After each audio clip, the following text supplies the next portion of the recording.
Chapter 370. The next meal was tasteless. Yang Chung finished the big bowl of porridge. Lin Ruoshi ate a few mouthfuls and put down her bowl and chopsticks like Hui Lin. Mother Wang cleaned up the things on the table like a whirlwind sweeping away the clouds, but directly pushed the task of making tea to Huilin. Mother Wang probably didn't dare to make tea in front of such a person. What made Mother Wang even more puzzled was why such a person came to her house for no reason. Could it be that Lin Ruoshi's business was so big that even the country's leader had to come to visit? Yang Gongming was staring at an oil painting by a famous painter that Lin Ruoshi bought. When the old woman saw Yang Chung and the others were waiting for him, she urged, "Master, it's finished." Yang Gongming turned around with a smile and pointed at the oil painting on the wall. He said to Lin Ruoshi with a smile, "This Westerner's painting looks good, but I think it's not as realistic as a photo." Lin Ruoshi didn't know how to respond. Say that he doesn't have artistic talent? Do you want to die? Say that I'm right? She felt uncomfortable, so she just said, Yang Gongming didn't mind. He turned to Yang Chung and said, "Yang Chung, you gave yourself this name, right?" Yang Chung nodded lightly. "It's just a code name. It doesn't matter what my surname or name is." "Young man, you can't say that. We can't forget our roots. Just like loving our country, we have to love ourselves first, then love our family second. If we can be casual about our roots, then what else can we not be casual about?" Yang Gongming said gently. Yang Chung suddenly felt as if he had punched cotton. The old man's words were very gentle, and he had a smile on his face. As the saying goes, you don't hit a smiling person. Since the old man was talking to you in such a gentle voice, it would be inappropriate for you to fight him head-on. Besides, it would be inappropriate to bully an old man. "You're not here to talk about my name, are you?" Yang Chung could only try his best to get to the point and finish the conversation as soon as possible. Yang Gongming nodded. "I have something urgent to discuss, but I want to find a quiet place to talk about it. Is that okay? There's nothing to hide. If you want to say it, then say it. If you don't want to say it, then forget it," Yang Chung said impatiently. "Yang Chung, you can't say that." Lin Ruoshi frowned and glared at Yang Chung. This guy was too rude. Regardless of whether the other party was someone she didn't want to see, he was still an elder. Moreover, he used a tone of discussion and consultation. How could he speak so rudely? "Elder Yang, if you don't mind, how about we go to my study?" Lin Ruoshi suggested. Yang Chung also knew that his tone was a bit harsh. Seeing that Lin Ruoshi took the initiative to ease the atmosphere, he didn't say anything else. Yang Gongming didn't get angry. He happily nodded and said, "Thank you, little girl." Lin Ruoshi stood up and took the initiative to make a gesture of invitation. She brought Yang Gongming and the old woman to the second floor. Before going upstairs, Lin Ruoshi looked at Yang Chung with dissatisfaction. The meaning was obvious. "Come up with me." Yang Chung felt a strange feeling in his heart. Usually, she rarely asked about his affairs, and was not the kind of woman who liked to meddle in other people's affairs. But today, why was Lin Ruoshi so concerned about the matter between him and the old man? Was it because of the old man's noble identity? In fact, Lin Ruoshi herself was a little strange about this question. She just felt that in front of this old man, she should perform better. It was just this feeling. Yang Chung saw that Lin Ruoshi had brought Yang Gongming up. He knew that it wouldn't be good if he didn't go up, so he slowly walked upstairs. Hui Lin was downstairs. Just when she was about to make tea for Yang Gongming, she saw that the four people had already gone upstairs. She was startled and extremely anxious. At the door of the study room, Lin Ruoshi opened the door for Yang Gongming. Yang Gongming smiled and said, "Thank you," then entered the study room with the old woman. What made Lin Ruoshi feel shy and blushed was that before the kind old woman entered the study room, she actually said with a smile, "Little girl, you look so pretty." Although it was a kind of doting praise from an old woman to a child, Lin Ruoshi, who hadn't felt this kind of treatment for many years, was still not used to it. Then Yang Chung also entered the study room. Seeing this, Lin Ruoshi planned to close the door and go downstairs. However, just when she was about to leave, she was stopped by Yang Gongming, who was in the study room. "Ruoshi, come in too. You're also qualified to listen to these things." Lin Ruoshi's delicate body trembled slightly. Yang Gongming actually knew who she was? Qualified to listen? What did he mean? Could it be that Yang Chung was really? With a little perturbed, Lin Ruoshi hesitated for a moment, then nodded and walked into the study room, closing the door. All of a sudden, the study room became quiet. A few rays of morning sunlight shone in through the window shutters, warming up the room and dispersing some of the dullness. Yang Gongming looked around, looked at the dazzling array of books, and said with a smile, "Ruoshi, these books are all read by you?" Lin Ruoshi replied softly, "Yes, that's right. Although the ancients said that a woman without talent is a virtue, a cultured woman will always be more reasonable. Especially if you want to take care of the affairs of a big family. You can't do it without knowledge. This is a good thing." Yang Gongming looked at Yang Chung with some gratification and said, "Yang Chung, grandfather is very satisfied with the wife you have married." "Grandfather?" Lin Ruoshi's pair of watery eyes instantly widened to the maximum. Her brain almost lacked oxygen. She stiffly turned her head and looked at Yang Chung, who didn't say a word. Yang Chung frowned. He really didn't expect that Yang Gongming would so casually say that they were related by blood. "I didn't say that I have a grandfather. I think, old man, you have mistaken me for someone else." At this point, Yang Chen's heart calmed down. With a faint smile on his lips, he replied. Yang Gongming didn't mind, as if he didn't hear Yang Cheng's words. A few thoughts flashed in his eyes, and his tone was a little erratic as he said, "The winter more than 20 years ago was around this time. My son, Yang Pajuan, and my daughter-in-law, Guo Xiuhua, who hadn't married yet, gave birth to a grandson of mine. However, both of them hid it from me, because this child was conceived before my daughter-in-law married into the family. They thought that I didn't know, but in fact, I already knew. Fortunately, they didn't abort the child. If they had done that, I would definitely have stopped them. Since God had decided to let the child be born, he shouldn't have been killed. Even if he hadn't been born yet, he was still a life of the Yang family, my grandson or granddaughter. Unfortunately, I was at an important juncture in the election for the chairman of the National People's Congress. All the members of the Yang family, including the branches of the main family, added up to more than 100 men, women, old and young, were waiting for me to take the position to consolidate the family's position. At that time, it was the era when the Huaxia family developed the fastest. Anyone who took the position was equivalent to the absolute prosperity of the family. And if I had lost the election as the Yang family, which had a deep foundation, many state-owned enterprises and local officials that were connected to our family would have been suppressed and even eaten up. At that time, I didn't have the leisure to care about the secret birth of my grandson. In fact, I was very clear that giving birth to a child out of wedlock was a scandal for a family like ours in that era. My son and daughter-in-law were also very clear about that, so they placed my grandson in an orphanage. They planned to bring the child back after I was done with the election. As Yang Gongming slowly narrated, Yang Cheng's face became gloomy. Lin Ruoshi finally understood the truth of the matter. From the initial shock, she gradually looked at Yang Chung with a gentle gaze. So he had such a rough life? Later, I didn't disappoint them. With the help of so many students and colleagues, I helped the Yang family to establish a stable foundation in Yanjin.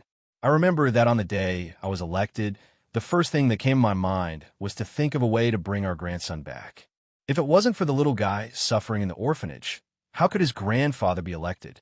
But when my son and daughter-in-law went to the orphanage again, they found that it had been demolished. The group of children had also disappeared, not to mention our little fellow who was only a few months old. There was some sadness in Yang Gongming's eyes. What happened that year was still vivid in his mind, but it made this old man sigh at night. Hearing this, the old woman next to Yang Gongming also looked sad and silently wiped the tears from the corner of her eyes. Lin Ruoshi looked at the expressionless Yang Chung next to her. It turned out that he really didn't have parents since he was a child. He lost all his relatives when he was still a baby. How'd he grow up? At the same time, Lin Ruoshi finally understood why Yang Chung said to Guo Xiuhua that day, "Don't ever beg me. She also understood the real reason why he didn't kill Yang Lai. It seemed that Yang Cheng knew all this. Do you think it's useful to say this? From the beginning of my memory, I don't have any so-called relatives in my world. Just like my personal record in the police station, I forgot everything before I was 5 years old. Whether I was adopted or sold, I only have a surname that I don't know who told me. After I was 5 years old, I went abroad. Until now, I can stand here. I don't know how I survived. Yang Cheng laughed at himself. Sun Wukong still knows that he was born from a stone. When I become inhuman, who can tell me where I came from in this world? Let's not talk about the pain of the body. Do you know how it feels when you don't even know who you are? Your so-called sadness is nothing.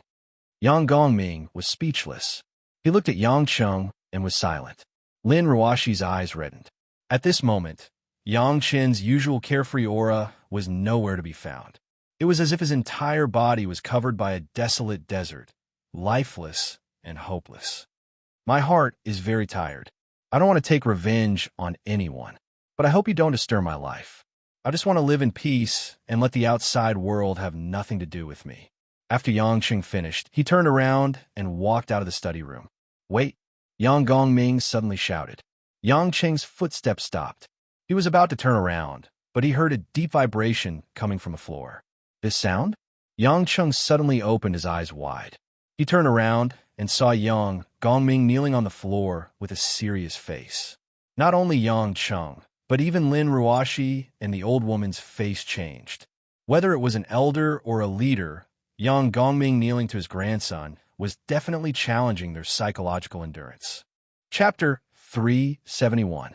Yang Gongming looked at Yang Cheng, who was also shocked, and laughed generously.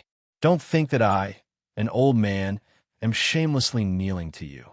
I am kneeling to you now, not your grandfather, not your elder, and not some retired old cadre. I am kneeling to you on behalf of the hundreds of Yang family members who were saved because of your sacrifice. This is what the Yang family owes you. Although I can't redeem anything by kneeling alone, I hope that I can be at ease. After saying that, Yang Gongming stood up slowly and puffed out his chest. He didn't feel that kneeling was shameful at all. Instead, he looked relaxed. Do you think that I will acknowledge you just like that? Yang Cheng couldn't help but laugh. Yang Gongming shook his head and said solemnly, I don't expect you to acknowledge us just because I kneel. I have already said that as your grandfather, as your elder, I have never thought that I need to kneel to you. No matter how guilty I feel, there is no reason for me to kneel to my grandson. Similarly, let me say something that may be a little extreme, but I think it is right. As a parent, you never have to feel sorry for your children, because without parents, there would be no children. Although your parents didn't raise you, they gave birth to you.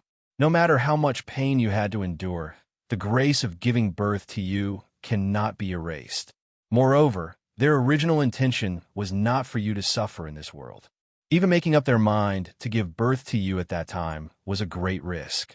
You can hate them, but you can't deny that they are your parents, and you can't deny that they gave you life. Yang Cheng didn't say anything. He tried to refute, but he realized that he really couldn't find any reason to refute Yang Gongming's words. Perhaps he really hadn't completely cut off his feelings for his family. Otherwise, he wouldn't have told Guo Xuehua not to ask him to do it. Otherwise, he wouldn't have shown mercy to Yang Lai. Yang Cheng knew very well that although he was called a god in the outside world, he was actually just a human. He could only do some things that ordinary people couldn't do, but he also had the 7 emotions and 6 desires of a human. He was still very young. Although he had experienced many things and his heart had become a little old, there were still many things that he was not very mature about emotionally. I will love others, and I will enjoy the love of others. Similarly, I will hate and be angry. He had once taught Tang Tang not to take the conflict between mother and daughter too seriously. Being a mother and being a child was a great destiny. In a vast world, in the untainted universe, her pain and frustrations were actually nothing. However, people always contradict themselves. Educating Tang Tang was one thing, but how could his own situation be as simple as a quarrel between parents and children? Yang Gongming seemed to have finished what he wanted to say. He signaled the old woman behind him, and was about to walk out of the room. When he walked past Lin Ruoshi, Yang Gongming said with a smile, "Ruoshi, I'm sorry to have startled you." "No, it's okay." Lin Ruoshi also didn't know what to call Yang Gongming. Logically speaking, she and Yang Cheng were husband and wife. In fact, she should open her mouth to call him grandpa, but she couldn't, so it was a little stiff. Yang Gongming turned around and said to Yang Cheng with a look of pity, "Your mother already knows that you are her son. She has been looking for you for more than 20 years and set up so many orphanages to make up for the regret in her heart. In fact, as a father-in-law, I feel sorry for her. She really wants to see you, but because of some reasons, she was locked in the courtyard by Pujuan and can't come out. Although I am Pujuan's father, I never ask too much about their affairs. If it's convenient for you, I hope that you can go and let that poor woman see you. Of course, this is only the wish of an old woman. I know that for you, it may be a painful thing to see them, so I won't force you." After that, Yang Gongming and the old woman left the study together and walked downstairs. It wasn't until they heard the voices of Mother Wang and Hui Lin saying goodbye to Yang Gongming that Yang Cheng, who was in the study, slowly turned around. Lin Ruoshi looked at the expressionless Yang Cheng. She wanted to say something to ease the atmosphere or comfort Yang Cheng, but she didn't know what to say. In the end, the two of them just stood there in silence. After a while, Yang Chen's lips curled into a faint smile. He pouted at Lin Ruoshi and said, "Hey babe, don't you have anything to say to your husband?" Seeing that Yang Cheng was pretending to be relaxed, Lin Ruoshi didn't look at him coldly like before. She asked seriously, "What are you going to do?" "What do you mean?" Yang Cheng asked. "Just now, old Master Yang said that Ms. Guo was locked up by Commander Yang. Are you?" Lin Ruoshi didn't finish her sentence. She was afraid that it would make Yang Cheng angry. For some reason, the more Yang Cheng seemed to be fine, the more she felt that Yang Cheng at this moment was terrifying. It was too abnormal. Yang Cheng slowly walked to Lin Ruoshi's office chair and sat down. Stretching his waist lazily, he said, "I thought you were going to say something else. Dear, I didn't expect your husband's background to be at the level of a prince's clique. Don't you think you've made a profit from your risky investment?" Yang Chen winked at Lin Ruoshi. Lin Ruoshi ignored his joke. "Yang Cheng, don't be like this, okay? I know you must be very sad." "What do you know?" Yang Cheng suddenly sat up from his seat. He pounced on Lin Ruoshi and pressed her against the wall, behind her. Lin Ruoshi's beautiful face turned pale. She felt that Yang Cheng was like a beast, pressing her against the wall behind her. Yang Cheng's face was enlarged in front of her eyes. It was the first time he looked so ferocious, so violent. His eyes were flowing with a faint scarlet color, filled with rage. Yang Cheng's hands were like iron walls. They pressed against Lin Ruoshi's shoulders. His hot breath sprayed on Lin Ruoshi's face. The terrifying aura made Lin Ruoshi feel as if a huge rock was pressing on her chest, making it difficult for her to breathe. But Lin Ruoshi bit her lower lip. She used all the strength in her body to open her eyes. She looked at Yang Cheng, not to be outdone. Looking at the unyielding beauty in front of him, Yang Cheng sneered. "Woman, do you know what it's like to eat dead people's flesh? Let me tell you, it's almost the same as eating raw rat meat. All right, you definitely won't have the chance to eat rats. Then do you know what it's like to pretend to be dead for 3 days and 3 nights in a pile of smelly corpses? Let me tell you, there are maggots and some earthworm-like worms. They are several times longer than earthworms. They will drill into your nose and come out from your ears. Do you know what it's like to have more than 10 kinds of biochemical drugs poured into your body and be used as a lab rat for experiments? Let me tell you, it's like having countless knives scraping your flesh. Moreover, it will be scraping continuously for a week or even half a month. Do you know?" "Oh." Yang Chen couldn't continue. Lin Ruoshi, whose eyes were bloodshot, suddenly kissed Yang Cheng's lips. Yang Chen only felt 2 cold and soft lips emitting the fragrance of jasmine. It blocked all his words in a jerky and domineering manner. He was forcefully kissed by this woman. Lin Ruoshi's eyes were still open.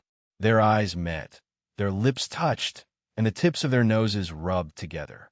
Lin Ruoshi's breathing was very hurried, showing the tumbling and nervousness in her heart. The sweet smell fermented crazily in an instant, intoxicating Yang Chung.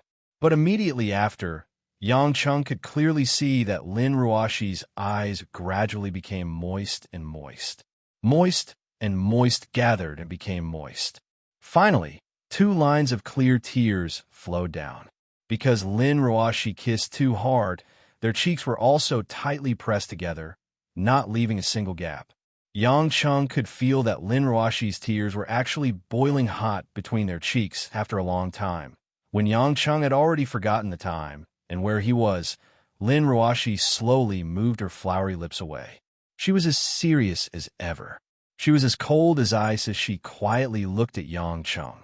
I know it's hard for you, and I've suffered the same. When I racked my brains and abandoned my own life, I became a venomous scorpion that protected everything my grandmother left behind. However, that man never fulfilled his responsibilities as a father. He spent his days drinking and having fun outside. He contacted outsiders to bully me, humiliate me, and even beat me. I wanted to die. I wanted to die with him. I thought of all the ways to make him disappear or free me from this. Even when he was crazy, I didn't feel sorry for him. I even thought that he was crazy, and it was already too easy for him. But when you told me that he died in the madhouse, I despised myself and was sad. That night, I even prayed insanely that he wouldn't have a hard time in the other world. Lin Ruoshi pursed her lips and said with tears in her eyes, "It was you who gave me the chance to be myself. So I hope that you won't be like me in the past, waiting for that person to die and regret not going to see him when he was still alive. Although he was crazy, it doesn't matter if he doesn't know me. As long as I can go and see him, I won't be so sad. Even if you can't accept that person in your heart, in this world, a husband and wife can divorce, friends can meet and break up, colleagues can change. Only parents and children in life and death." Yang Cheng's eyes gradually became clear. Looking at the beautiful woman in front of him, Yang Cheng's expression gradually calmed down. Immediately, Yang Chung smiled and muttered to himself, "No wonder the old man said that it's a good thing for a woman to read more." Lin Ruoshi didn't hear clearly what Yang Chung said. She blinked her big eyes in confusion, but she was confused. TSK. Suddenly, Yang Chung kissed Lin Ruoshi's left cheek with lightning speed. Lin Ruoshi exclaimed in surprise. Her left cheek felt like it was being sucked by a suction cup. "It's so tender, just like my lips." Yang Chung gasped in admiration. He smacked his lips and laughed out loud. He moved his body away from Lin Ruoshi and turned around to leave the study room. Lin Ruoshi was embarrassed, annoyed, and a little happy. Seeing that Yang Chung just left, she asked loudly with worry, "Where are you going?" Yang Chung waved his hand behind him. "Your husband, I'm going to make up for your regret." Chapter 372. It didn't matter if it was a reunion or if they couldn't continue their relationship as mother and son. Yang Chung felt that Lin Ruoshi was right. If he didn't meet her at least once, he might never see that woman again in this life. Yang Chung couldn't deny the struggle in his heart. Since this was the case, he should do what he should do calmly instead of pretending to be cold and ignoring the Yang family. However, according to Yang Gongming, Guo Xiuhua had been grounded by Yang Pejuan, and the location was Yang Pejuan's military compound in Zhonghai. Let's not think about why Yang Pejuan stopped Guo Xiuhua from seeing him. Yang Chung didn't know the place, and it was not a place he could enter easily. The residence of the commander-in-chief of the military was definitely a national defense site with many checkpoints. Therefore, before leaving, Yang Chung asked the Sea Eagles to help him find the address of Yang Pejuan's military compound, and then sent it to the navigation system in his car through the satellite. After driving for nearly an hour, Yang Chung finally arrived at the location marked on the navigation map. It was a suburb that was relatively close to the hilly area in the southwest of Zhonghai. As far as the eye could see, other than a few tall communication towers, there were endless hills. It was winter, and the mountains were yellow and withered. The vegetation was growing, and the field of vision was much wider. Yang Chen slowed down his driving speed and searched around carefully. He found a residential area guarded by soldiers. The whole area was a bungalow that was slightly antique in design, and the green and gray color looked simple and elegant. It was located at the foot of the mountain, and the surroundings seemed a bit barren. Outside the towering walls, there were several rows of military jeeps and some transport trucks. Yang Chung drove the car to the parking lot outside the compound. He got out of the car and looked at the buildings that occupied an area that was much larger than it looked from afar. Yang Chung guessed that there should be a lot of soldiers inside. Be it technical personnel or armed personnel, many of them should be working or on duty here. Otherwise, who would live in so many houses?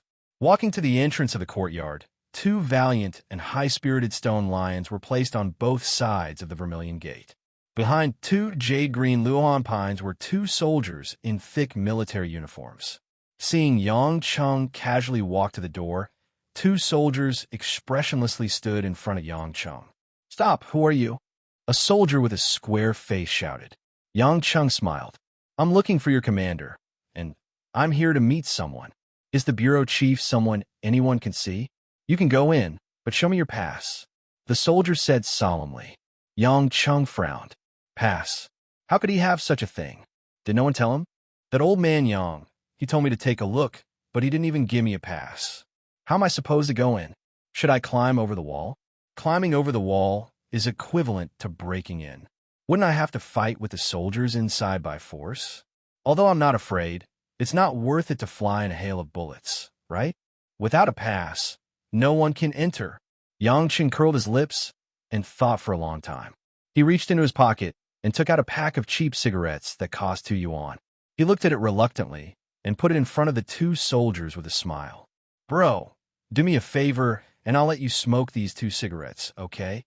The two soldiers looked at each other and saw the same message in each other's eyes. Is there something wrong with this guy's brain? Don't try to get close to us. We won't smoke these cigarettes, so don't even think about going in. The soldier said with a straight face, but he added in his heart, "How dare you bribe me with cigarettes that cost a few cents each?" Yang Chung quickly put the 2 cigarettes back into his trouser pocket. He scratched his head and wanted to say something, but he saw that the 2 soldiers had impatiently put their hands on their rifles. "Are you done? If you continue to mess around like this, we have the right to shoot you as a spy," the square-faced soldier threatened. Yang Chung looked depressed. "Do I really have to force my way in? Take down this group of people? I can't come here for nothing, right?" At this moment, 2 black Audi A6S and an A8 sedan slowly stopped at the gate of the compound. Yang Chun turned around and saw 7 or 8 men dressed in bodyguard-style suits. A very cautiously got down from the 2 A6S and surrounded the A8 on all 4 sides. Then, a tall and straight young man got down from the passenger seat and opened the rear door. A middle-aged man dressed in a gray jacket walked down from the car. Yang Chung was stunned. He didn't expect that Premier Ning Guangyao and his son Ning Guodong, whom he had just met 2 days ago, would also come here. As soon as Ning Guangyao got off the car, he also saw Yang Chung. He frowned slightly and seemed to have figured out who Yang Chung was. Then he showed a gentle smile and walked to Yang Chung under the protection of the bodyguards. He asked, "Are you from Yulei International?" Yang Chung didn't expect Ning Guangyao to still remember him. It seemed that he cared about Yulei a lot. That day, Ning Guangyao and his son looked at Lin Ruoshi with enthusiasm. It was still fresh in his memory. "Premier has a good memory," Yang Chung said casually. Ning Guodong didn't have much of an impression of Yang Chung. But when he heard that he was from Yulei International, Ning Guodong immediately thought of that beautiful figure. He asked Yang Chung, "Are you here alone? Or is your General Lin here too?" Ning Guodong didn't care why Yang Chung came. He first thought of asking if Lin Ruoshi was here. Yang Chung was secretly unhappy, but he couldn't castrate him in front of everyone. He just said perfunctorily, "What does my coming here have to do with our General Lin? Then why are you here?" Ning Guodong finally realized that he asked the wrong question. Even if it was Lin Ruoshi, she shouldn't have come to the outside of the military compound. Yang Chung sighed. "I want to go in to look for someone, but they won't let me in." Ning Guangyao looked at his son with a complicated expression. He sighed and said, "Who are you looking for?" "I'm looking for Commander Yang Pajuan." To be exact, I'm looking for his wife, Yang Chung said. Ning Guangyao was a little surprised. You know, Commander Yang? Why are you looking for his wife? Anyway, it has something to do with my personal matters. Premier, why don't you do me a favor and ask them to let me in? Yang Chung said with a smile. Ning Guodong saw that Yang Chung wasn't nervous at all in front of his father and him. He even had a cheeky look on his face. Ning Guodong felt very uncomfortable and snorted. Why should I bring someone with a glib tongue like you in? Do you deserve to enter such a place? Who do you think you are? Guodong. Ning Guangyao immediately stopped Ning Guodong's words and reprimanded. Who taught you to speak so rudely? Yang Cheng's eyes were a little cold. If it wasn't for Ning Guangyao stopping him in time, Yang Chung felt that he would have gone up and slapped Ning Guodong. Ning Guodong also realized that he was too aggressive. Normally, he wouldn't act like this, but Yang Chung in front of him was different from others. Normally, anyone who spoke to him, even if it was a minister, would have to be humble and flatter him. It was not only because Premier Ning Guangyao was his biological father, but also because in Yinjing, the Ning family was one of the strongest families in terms of overall strength. The number of families that were comparable to the Ning family could be counted on one hand. Therefore, Ning Guodong, who was used to being superior to others since he was young, felt very unbalanced when he met Yang Chung, who didn't care about his identity and status. After Ning Guangyao finished lecturing his son, he looked at Yang Chung playfully and said, "You're quite interesting, young man. I was in a good mood when I saw you today, so I'll help you. Let's see what you're going to do inside." Dad. Ning Guodong wanted to object, but he immediately shut up when Ning Guangyao glared at him. He only glared at Yang Chung with resentment. Yang Chun, on the other hand, completely ignored the gigolo. Smiling, he said to Ning Guangyao, "Thank you, Premier." When they walked to the door, one of Ning Guangyao's bodyguards took out a pass. It was a certificate with a national emblem printed on it, and showed it to the two soldiers. The two soldiers had actually recognized Premier Ning Guangyao long ago, but they still went through the routine inspection. They then saluted and shouted, "Hello, Premier." Ning Guangyao also greeted them with a smile and said, "I know this young man. I'll bring him in." The two soldiers looked at Yang Chung, who was like a villain intoxicated by success, and despised him in their hearts. However, it was not good for them to refute Ning Guangyao, so they could only agree. After entering the courtyard, Yang Chung realized that the entire building complex was really full of twists and turns, like a huge maze. If it wasn't for someone leading the way, Yang Chung estimated that it would take him at least half an hour to find the person he wanted to see. Under the guidance of a soldier, Yang Chung followed Ning Guangyao and the rest to Yang Pejuan's office. At this time, Yang Chung thought of something and asked Ning Guangyao, "Premier, you're not here for an inspection, are you?" Ning Guangyao laughed. "This is a private meeting, not a public office. In fact, I have been friends with Commander Yang and his wife for many years. You can see your husband, but your wife may not be able to see him," Yang Chung muttered. Ning Guangyao didn't hear what Yang Chung said clearly, but he didn't ask because from a dark green wooden door in front of them, Yang Pejuan, who was wearing a beige vest, came out to greet them personally. Chapter 373. Premier Ning, I'm really flattered by your sudden visit. Ha. Yang Pejuan laughed heartily and extended his hand towards Ning Guangyao from afar. Yang Chung stood beside Ning Guangyao, but he didn't seem to have been seen at all. Ning Guangyao had a happy expression on his face. "Yang Pejuan, how many times have I told you not to call me that in a private meeting? Do you think I don't know that your words are fake?" "Hee. Old Ning, you understand me. However, in front of so many soldiers, I have to give you some face, right?" Yang Pejuan said. Ning Guangyao ignored his courtesy. Although he was half a head shorter, he still casually put his hand on Yang Pejuan's shoulder and said with emotion, "The last time we met was during the National People's Congress. A few months have passed so quickly. We two old friends, it can be said that we don't have much time to meet. I'm very free every day. As a soldier, as long as I don't fight, I won't be too busy. Unlike you, you give speeches here and there every day, and you even have to go and express your condolences. You don't have the time to see each other," Yang Pejuan said with a smile. Aren't you going to run for the Politburo Standing Committee? With your qualifications, being elected as a national leader is a sure thing. At that time, you might even be busier than me. Oh, then I'll take your words. The two middle-aged men stood in the aisle, one after another, talking to each other. Ning Guodong and a group of bodyguards stood behind Ning Guangyao. They didn't dare to make a sound when the two big shots were talking. Yang Cheng knew that Yang Pejuan was pretending not to know him, but he wasn't angry.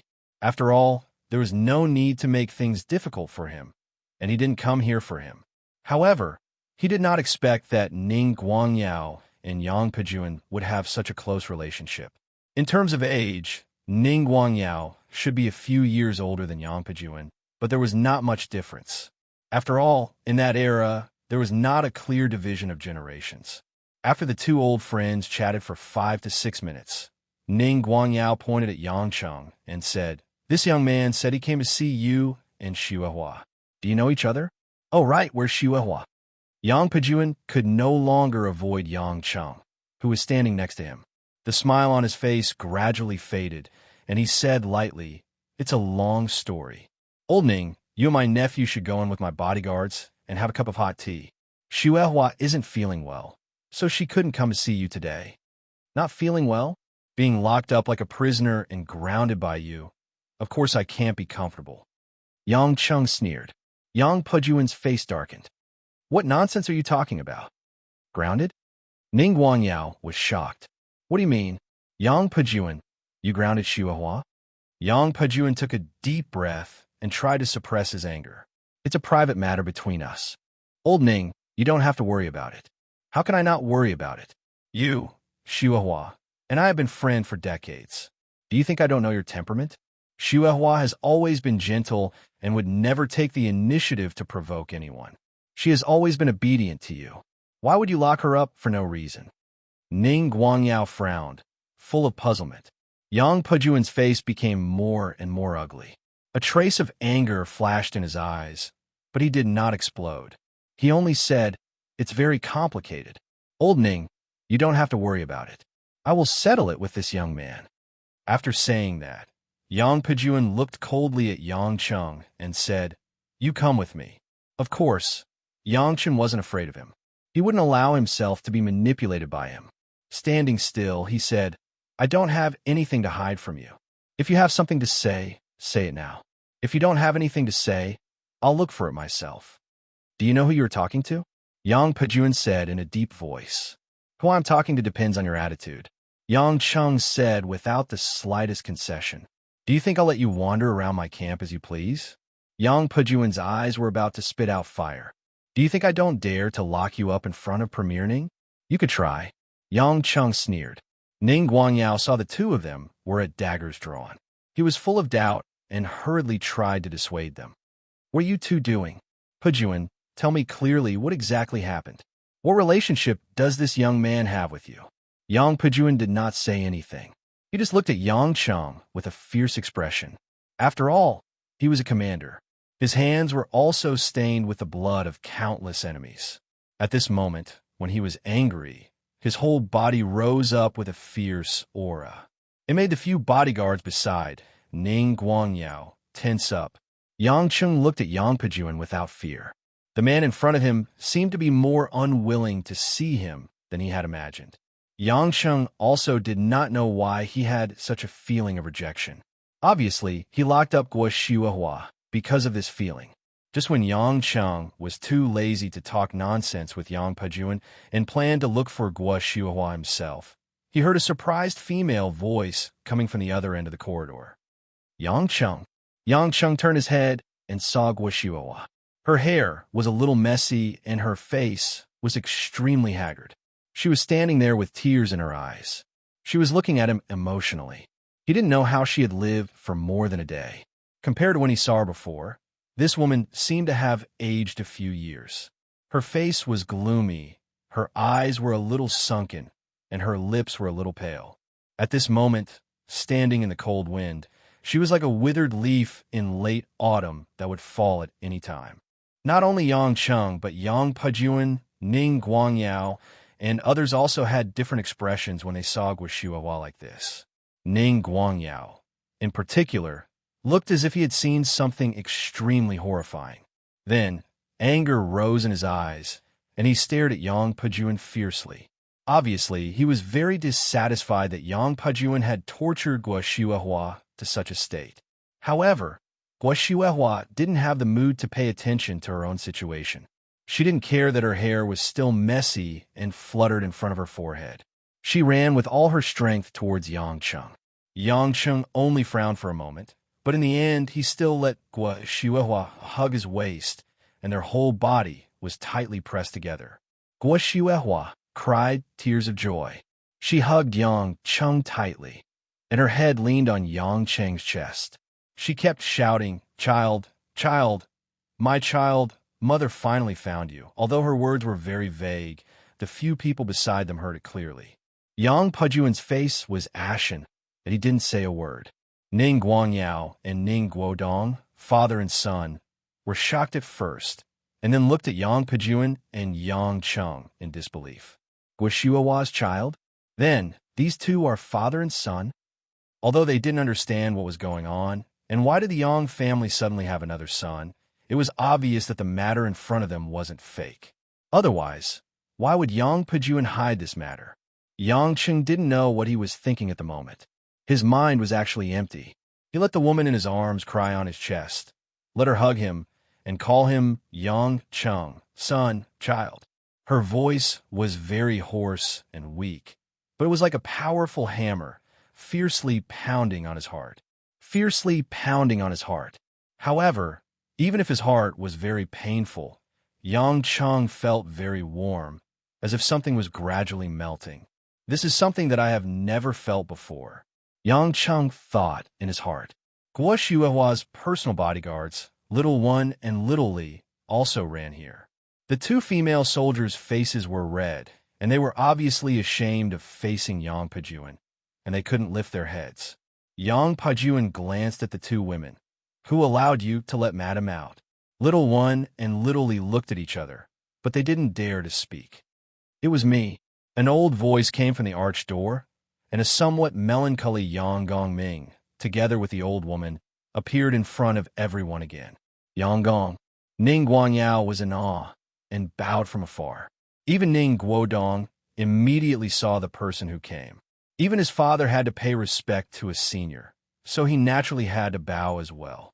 The anger in Yang Pajuan's eyes instantly extinguished, and he cried out involuntarily, "Father, I was the one who let Shuehua out, and I was also the one who told her that Yang Cheng was here to look for her." Yang Gongming sighed and walked in front of them. He looked at the dumbfounded Yang Pajuan, who seemed to be in disbelief, and said, "Pajuan, you have gone too far this time. Shuehua wants to see her biological son. How can you treat her like this?" "Father," Yang Pajuan wanted to explain, but he knew that this wasn't the time. He sighed and looked at Ning Guangyao, who was so shocked that he couldn't speak, and Yang Pajuan's eyes were filled with worry. Obviously, this matter was heard by Ning Guangyao and the others, and he felt terrible.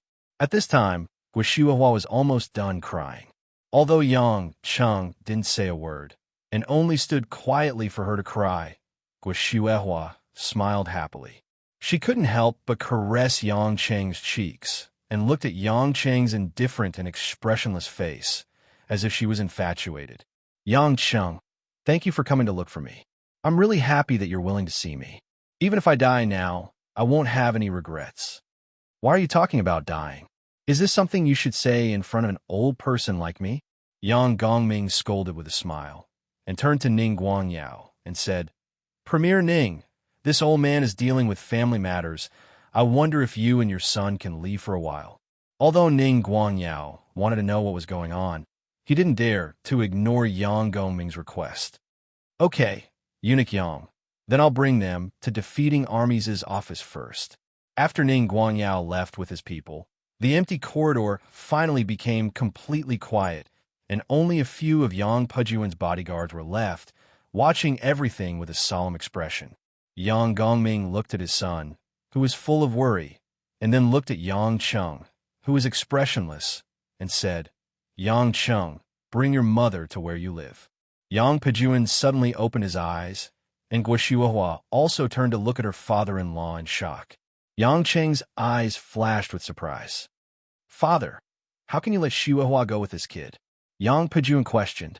Are you going to continue to lock Xiuhua up like a prisoner? Yang Gongming said unhappily. Moreover, Xiuhua definitely wants to see Yang Cheng more. Guo Xiuhua looked at Yang Pejun with disappointment and coldness in her eyes, and then looked at the hesitant Yang Cheng and nodded softly. As long as Yang Cheng is willing, of course I'm willing. If Yang Cheng doesn't want, I'll follow you back to Yinjing. Why go back to Yinjing? You're so weak. You should rest while here in Jiangnan. The mansion in Yinjing doesn't lack a daughter-in-law like you. I still want to look around here for a few days. Yang Gongming said to Yang Cheng. Yang Cheng, don't be so wishy-washy. Since you've made your choice, don't be wishy-washy. She's not someone else. She's your mother. She's your mother, who was so distressed just to see you. Yang Cheng's body trembled. Looking at Guo Xiuhua's gloomy and weak but happy smile in front of him, he sighed and nodded. I know. I can bring her back. Anyway, there's everything in the room. No. Yang Pejun suddenly shouted with his eyebrows raised. He finally couldn't suppress his anger and shouted, Father, even if it's your decision, this time I have to go against it. I can tolerate them recognizing each other, and I can also tolerate you letting Xiuhua go back to Yinjing. But I can't tolerate letting Xiuhua live with this kid. What is this? Am I, the husband, going to die?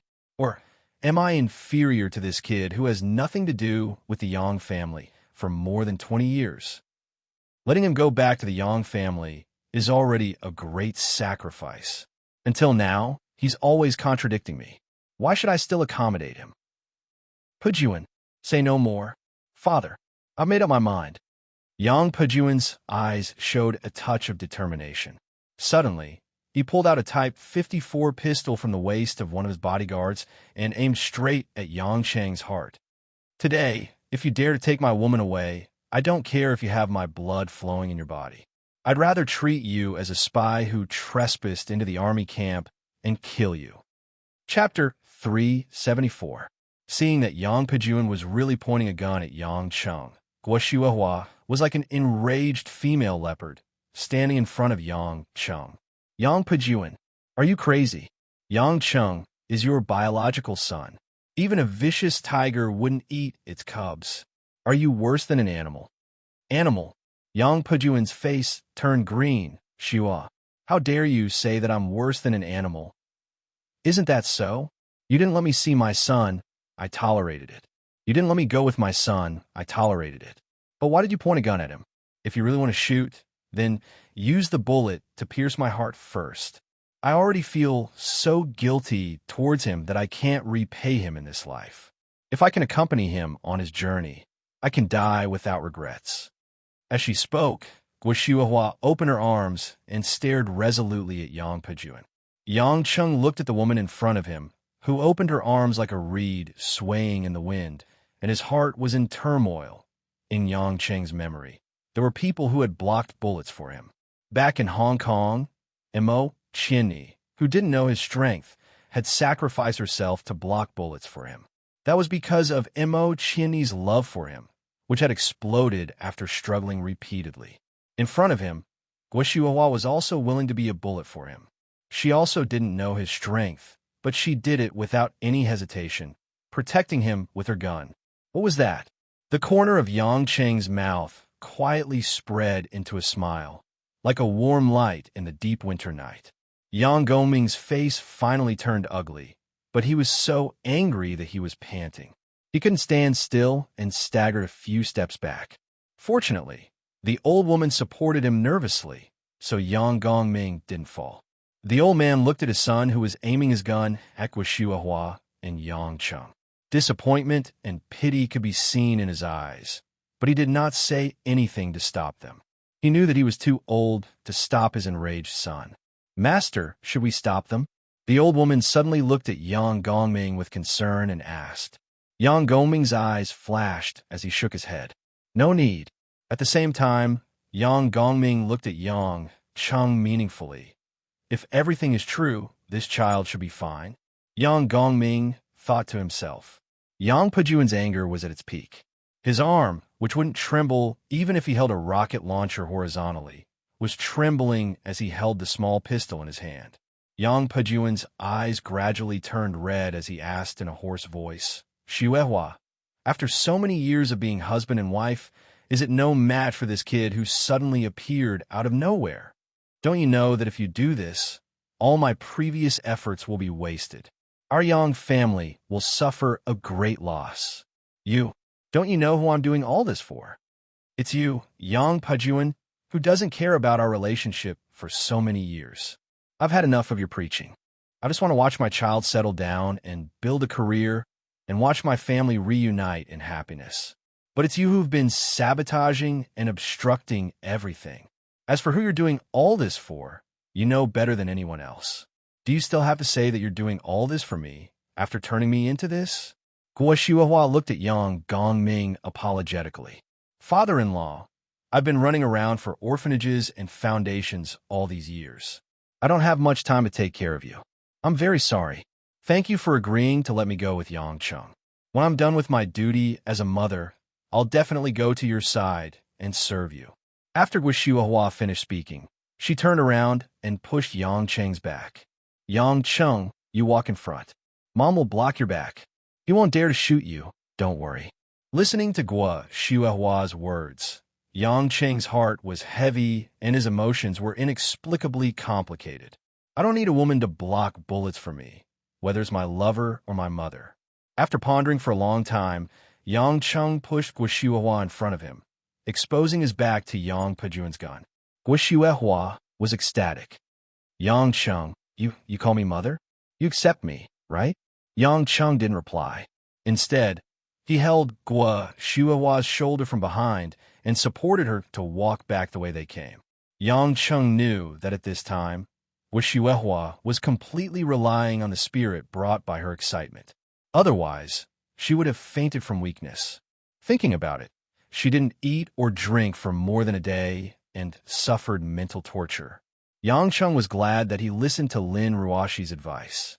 If he didn't come, this woman would probably be depressed and weak. A person like Yang Pejuan wouldn't lower his head and admit his fault because of this kind of thing. "Later, go to my house and take a bath. Then have a good lunch. You should be hungry.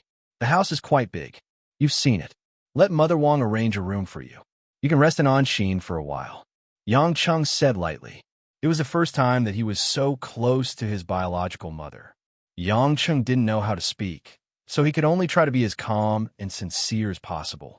Guo Xuehua stretched out her hand to wipe the tears that couldn't be stopped. She smiled happily and said with a sobbing tone, "Well, I'll listen to you. I'll do whatever you say." Guo Xuehua actually hoped that Yang Cheng would open his mouth to call her. But at this moment, she also knew that Yang Cheng was able to ignore the past and accept her. He even said such considerate words, which was already a great change in her impression of him. She couldn't expect Yang Cheng to immediately accept her mother, whom he hadn't seen for more than 20 years. It required too much emotional accumulation to improve their relationship. But she believed that as long as Yang Cheng was willing to see her, there would be a day when the two of them would become harmonious. "Stop. You're leaving just like that. Do you really think that I don't dare to shoot?" Seeing that the mother and son didn't take him seriously at all, Yang Pejuan's face turned pale. His arms finally stopped trembling, and he unlocked the gun's safety. He gritted his teeth and roared. Yang Cheng and Guo Xuehua stopped in their tracks. Guo Xuehua looked back worriedly. She wanted to say something, but Yang Cheng beat her to it. "I'm standing here, and the gun is in your hand. Whether you dare to shoot or not, it's not up to me. It's up to you." After that, Yang Cheng asked Guo Xuehua to turn around, and the two of them continued to walk outside. Guo Xuehua's face was full of worry. Based on her understanding of Yang Pejuan, she knew that Yang Pejuan wouldn't be crazy enough to shoot and kill Yang Cheng. But she couldn't accept it even if the gun just grazed Yang Cheng's skin. However, Yang Cheng's face was calm, and Guo Xuehua couldn't say anything. She silently prayed that Yang Pejuan wouldn't do anything stupid. Otherwise, their marriage as husband and wife would be over. However, Guo Xuehua underestimated Yang Pejuan's rage. When he saw Guo Shuihua leave with Yang Cheng without turning back, Yang Pejun felt as if the whole world had betrayed him. The pain of hundreds of millions of ants biting at his heart made Yang Pejun's eyes freeze. In his mind, all the love, tolerance, and sacrifice he had given to Guo Shuihua in the past appeared.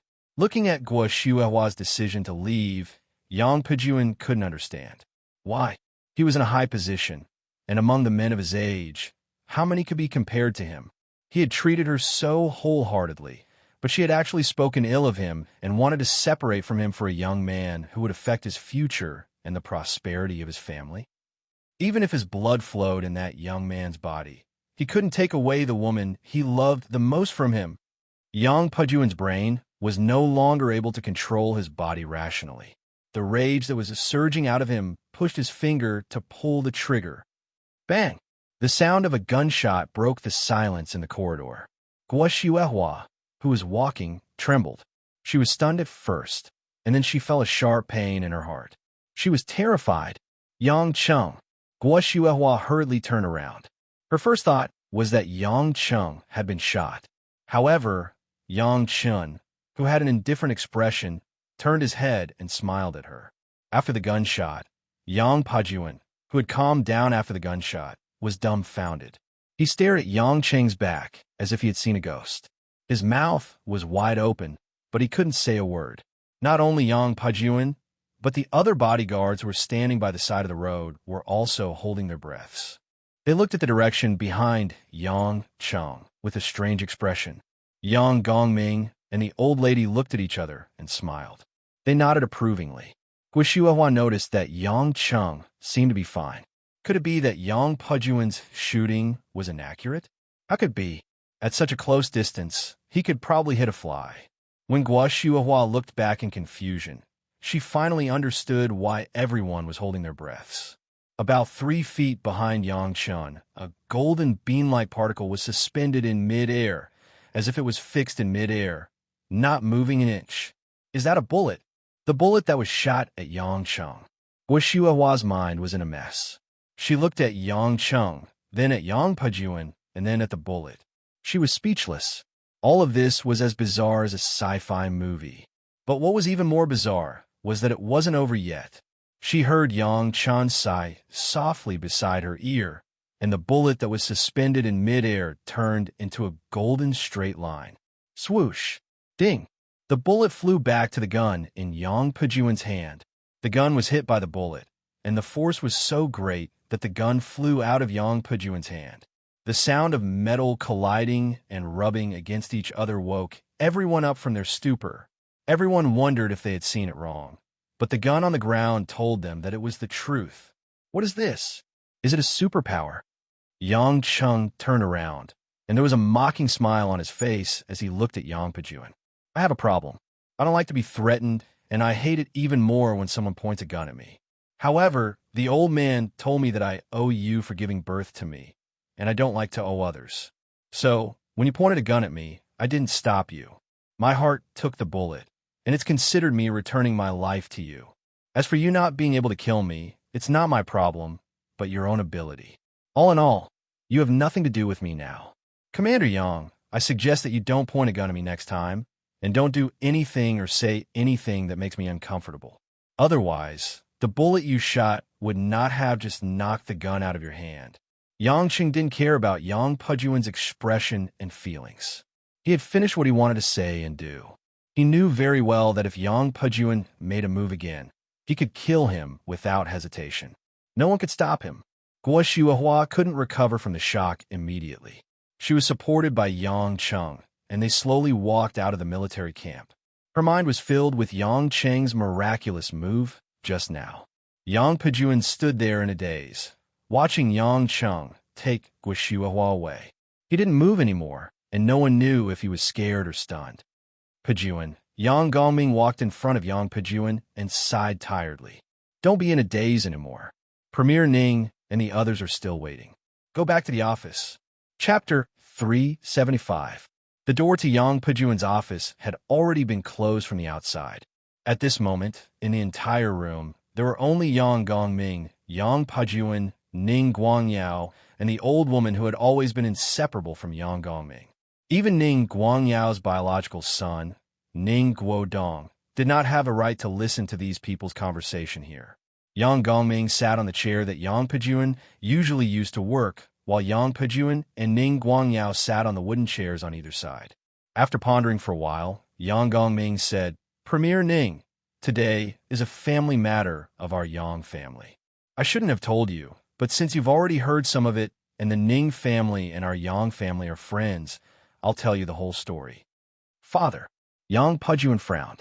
He didn't expect Yang Gongming to really confess the matter and directly tell the current Premier Huaxia.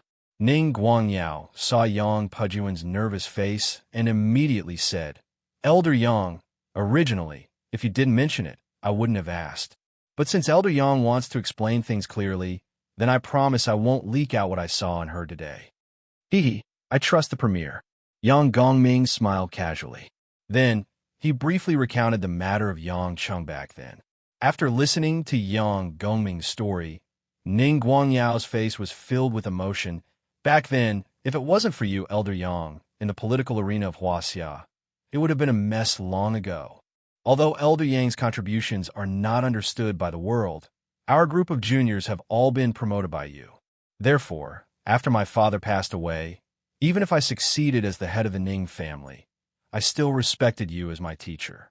This is also the reason why, unexpectedly, before old Master Yang ascended to the position, there was actually such a helpless thing that happened. Fortunately, that young man named Yang Cheng has grown up very well. This can be considered a good reward." Arrogant and domineering. What's so special about that?" Yang Pejuan said disdainfully. "Army destroyer." Yang Gongming's expression changed. "In the future, don't provoke Yang Cheng. Don't you know what kind of person he is?" Yang Pejuan gritted his teeth and nodded. Although he was still very angry, he knew that his son, who had been separated from him for more than 20 years, had grown up in a way that was out of the ordinary. However, no matter how outstanding he was, it wasn't something worth praising if he went against her. What Yang Pejuan was worried about now was that after today's incident, some busybody would expose this past and affect the election in 2 months. If that happened, all his previous efforts would be in vain. Ning Guangyao seemed to have seen through Yang Pejuan's worries. "Army destroyer, I will help you in the election in 2 months. Yang Pejuan was stunned. He did not expect Ning Guangyao to suddenly say this. After all, this man was famous for being impartial. He would never use his influence to help anyone. Ning Guangyao said, "Yang Cheng's matter should not be an obstacle for you in the Politburo. Everyone can see the hard work you've done all these years. You shouldn't be implicated by this kind of thing." Yang Pejuan was delighted. As long as Ning Guangyao was willing to help him, he had a lot of confidence. However, even if he was promoted, it would be because of this man's help. Even if he was promoted to a national leader, people might talk behind his back. Am I not as good as him after all? Ning Guangyao was not a person who had a lot of free time. He looked at the time and got up to leave. Before leaving, he hesitated and whispered to Yang Pejuan, "Army destroyer, find time to reconcile with Xiuhua. She is a poor woman. Don't let her be sad all the time." Yang Pejuan lowered his head and agreed. However, no one could see that there was a strange light floating in Yang Pejuan's eyes. After sending Ning Guangyao away, Yang Gongming turned to Yang Pejuan and said, "You come with me." Yang Pejuan actually had a lot of questions in his heart. Why did his father disrupt his plan? Why did he side with Yang Cheng? He wanted to know more about Yang Cheng's background. Why did his father seem to know about it, but did not tell him? Was there something hidden? How important was the military secret that Lin Jigua mentioned? He followed Yang Gongming all the way to the back of the military compound near the foot of the mountain. Yang Gongming walked into a house that was left for him to live in all year round. From a mahogany cabinet, he took out a thick silk booklet that was made of a combination of pure silk and sheepskin. The entire booklet seemed to be very old and hard to distinguish, but it was carefully preserved and not a single trace of damage could be seen. Yang Pejuan saw this thick booklet and his eyes narrowed. He cried out involuntarily, "Genealogy? That's right. This is the genealogy of our Yang family." Yang Gongming placed the Yang family genealogy on the bluestone table in the courtyard and carefully flipped it open. On the yellowish silk pages, the names of the ancestors of the Yang family, their birth and death dates, as well as simple biographical notes were written in elegant calligraphy. From the emperor's relatives to the merchants and peddlers, they were all the same. As Yang Gongming flipped through the booklet, he said, "Our Yang family has been passing down this genealogy since the Tang and Song dynasties. Although it was damaged a few times along the way, we managed to preserve most of it in detail through copying. In this genealogy, most of our ancestors were from the Yang family. Although there were times when they were down and out, most of them were elites that were hard to come by in every era. The Yang family had played an important role in almost every dynasty in the past hundreds of years of history.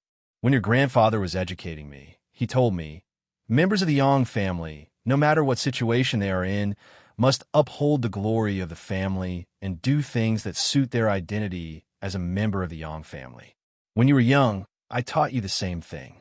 During your grandfather's era, our Yang family was attacked by foreigners and suffered heavy losses. It could be said that more than half of our foundation was destroyed in a day.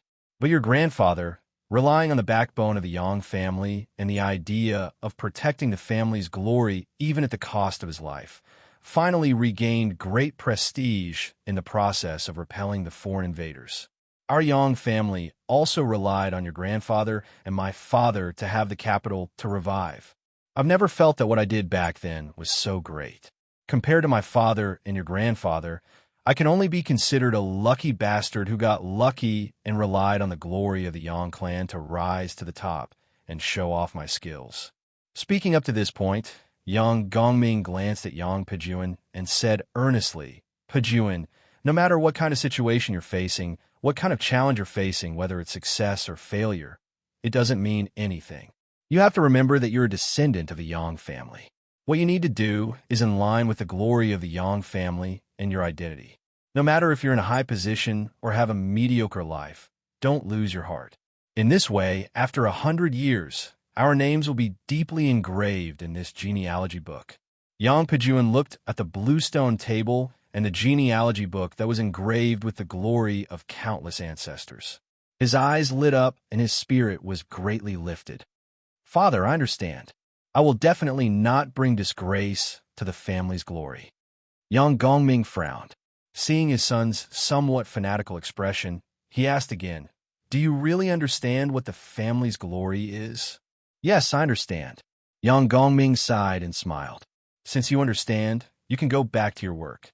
Just take it that I've wasted your time by talking nonsense. Thank you for your teachings, Father." Yang Pejuan bowed, turned around, and strode away. Yang Gongming's slightly withered hand caressed the 4 dark golden words, Yang family genealogy. As if talking to himself, he said, "Do you really understand?" At this moment, the old woman who had been standing silently behind Yang Gongming comforted him. "Master, you can't force things. Everyone has their own aspirations." That's right. Everyone has their own aspirations." Yang Gongming smiled. He seemed to have thought of something and asked, "San Yang, what do you think of Yang Cheng's abilities?" Seeing the expectant look on Yang Gongming's face, the old woman who was addressed as San Yang smiled and said, "Are you talking about young Master Chen's martial arts?" "That's right. Judging from his hand, just now, his inner force cultivation base should be extremely high." Yang Gongming smiled. "The information given by Lin Jigua is correct." "Of course it is." A warm smile appeared on San Yang's wrinkled face. At young Master Chen's age, to be able to cultivate to this level of Xiantian full cycles inner force, this old woman is quite shocked. Even Song Tianxing did not have such talent in the past. According to my calculations, young Master Chen is destined to take that step. Let's see when he can reach that threshold himself. Yang Gongming's expression turned solemn, and he was overjoyed. "Really? That kid, Yang Cheng, can he reach that threshold?" Young Master Chen cultivates the endless resolve restoration scripture of Mount Shu. He should have already discovered that the inner force of the endless resolve restoration scripture at the 9th level gives him a feeling of being stopped halfway. Once his understanding of inner force gradually deepens, he'll discover a whole new world, San Yang said confidently. Ha. Yang Gongming said happily. When that time comes, that kid will suffer a huge blow. Blow? Why do you say so, master? San Yang asked. Yang Gongming sighed. He must think that he is already standing at the peak of the world after obtaining the inheritance of Pluto from overseas. How would he know that he has always been an ant in the eyes of others? I see. San Yang nodded. Her arms were around his waist, and her eyes were two lines as she smiled. Chapter 376. In the villa at Dragon Garden, Yang Chung sat alone on the sofa in the living room. He watched the pale political news on the TV and yawned lazily. He reached out and picked up a cup of English afternoon black tea from the coffee table. It had a bright red color, and white steam was rising from it. Before he drank it, the fragrance of the black tea had already hit his nose. Yang Chung took a small sip. To be honest, he didn't like drinking like this. However, he wasn't in the mood to drink tea at this moment. His attention was almost entirely focused on the kitchen. In the kitchen, the four women had been chatting for more than an hour. All kinds of laughter could be heard, and occasionally there would be some weird laughter. Even Lin Ruoshi, who was usually isolated from smiles, would suddenly laugh a few times. What made Yang Chung feel inexplicably complicated was that the four women seemed to have completely forgotten about the existence of a man. Why they take almost 2 hours to cook a meal? Usually, Mother Wong would only need less than an hour. Moreover, this was the third consecutive day that the mealtime had been delayed. The root cause was Guo Xuehua's arrival. Guo Xuehua's arrival had suddenly increased the topic of conversation at home. All kinds of conversations became lively. As for the reason, it had to start from 3 days ago.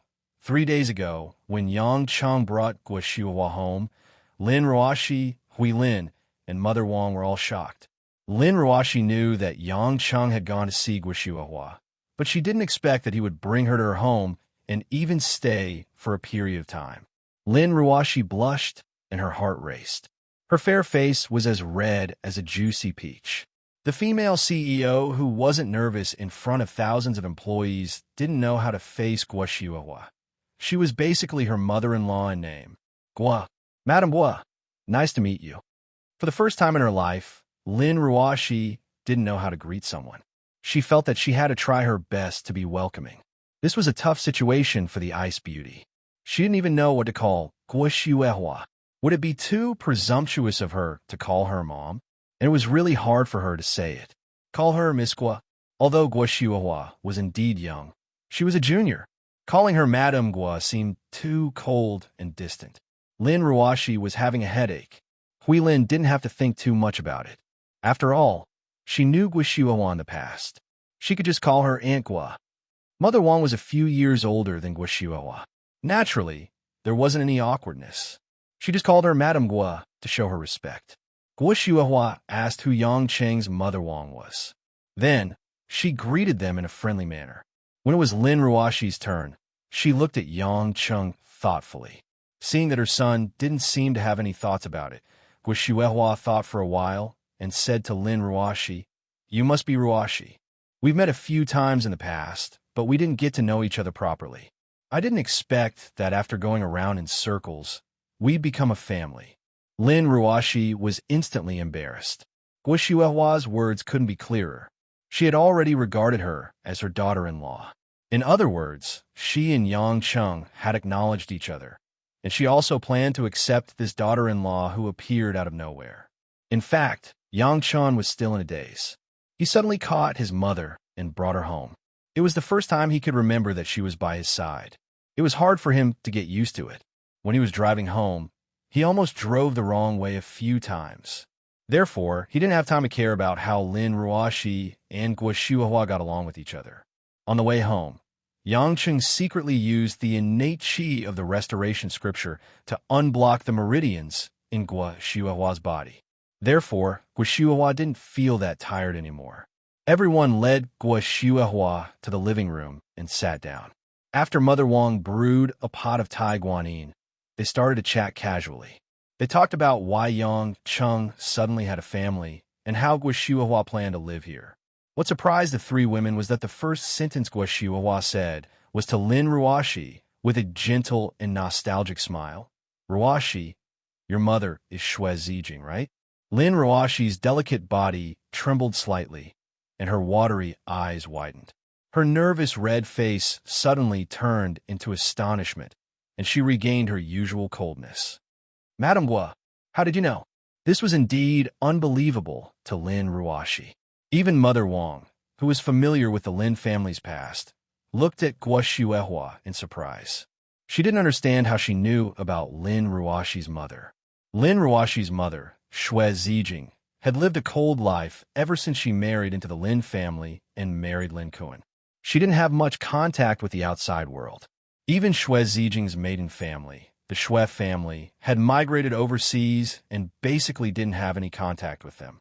When Xue Zijing was in Lin Ruoshi's high school, she ended her life in obscurity because of blood cancer. In fact, perhaps it was because her husband Lin Kuan was indulging in debauchery outside and didn't care much about the family. Xue Zijing's character was also cold, as if she didn't eat the food of the world. Lin Ruoshi didn't have much interaction with her mother, but many of her cold and lonely temperaments were greatly influenced by her mother. However, other than these cold things, there seemed to be nothing left for Lin Ruoshi.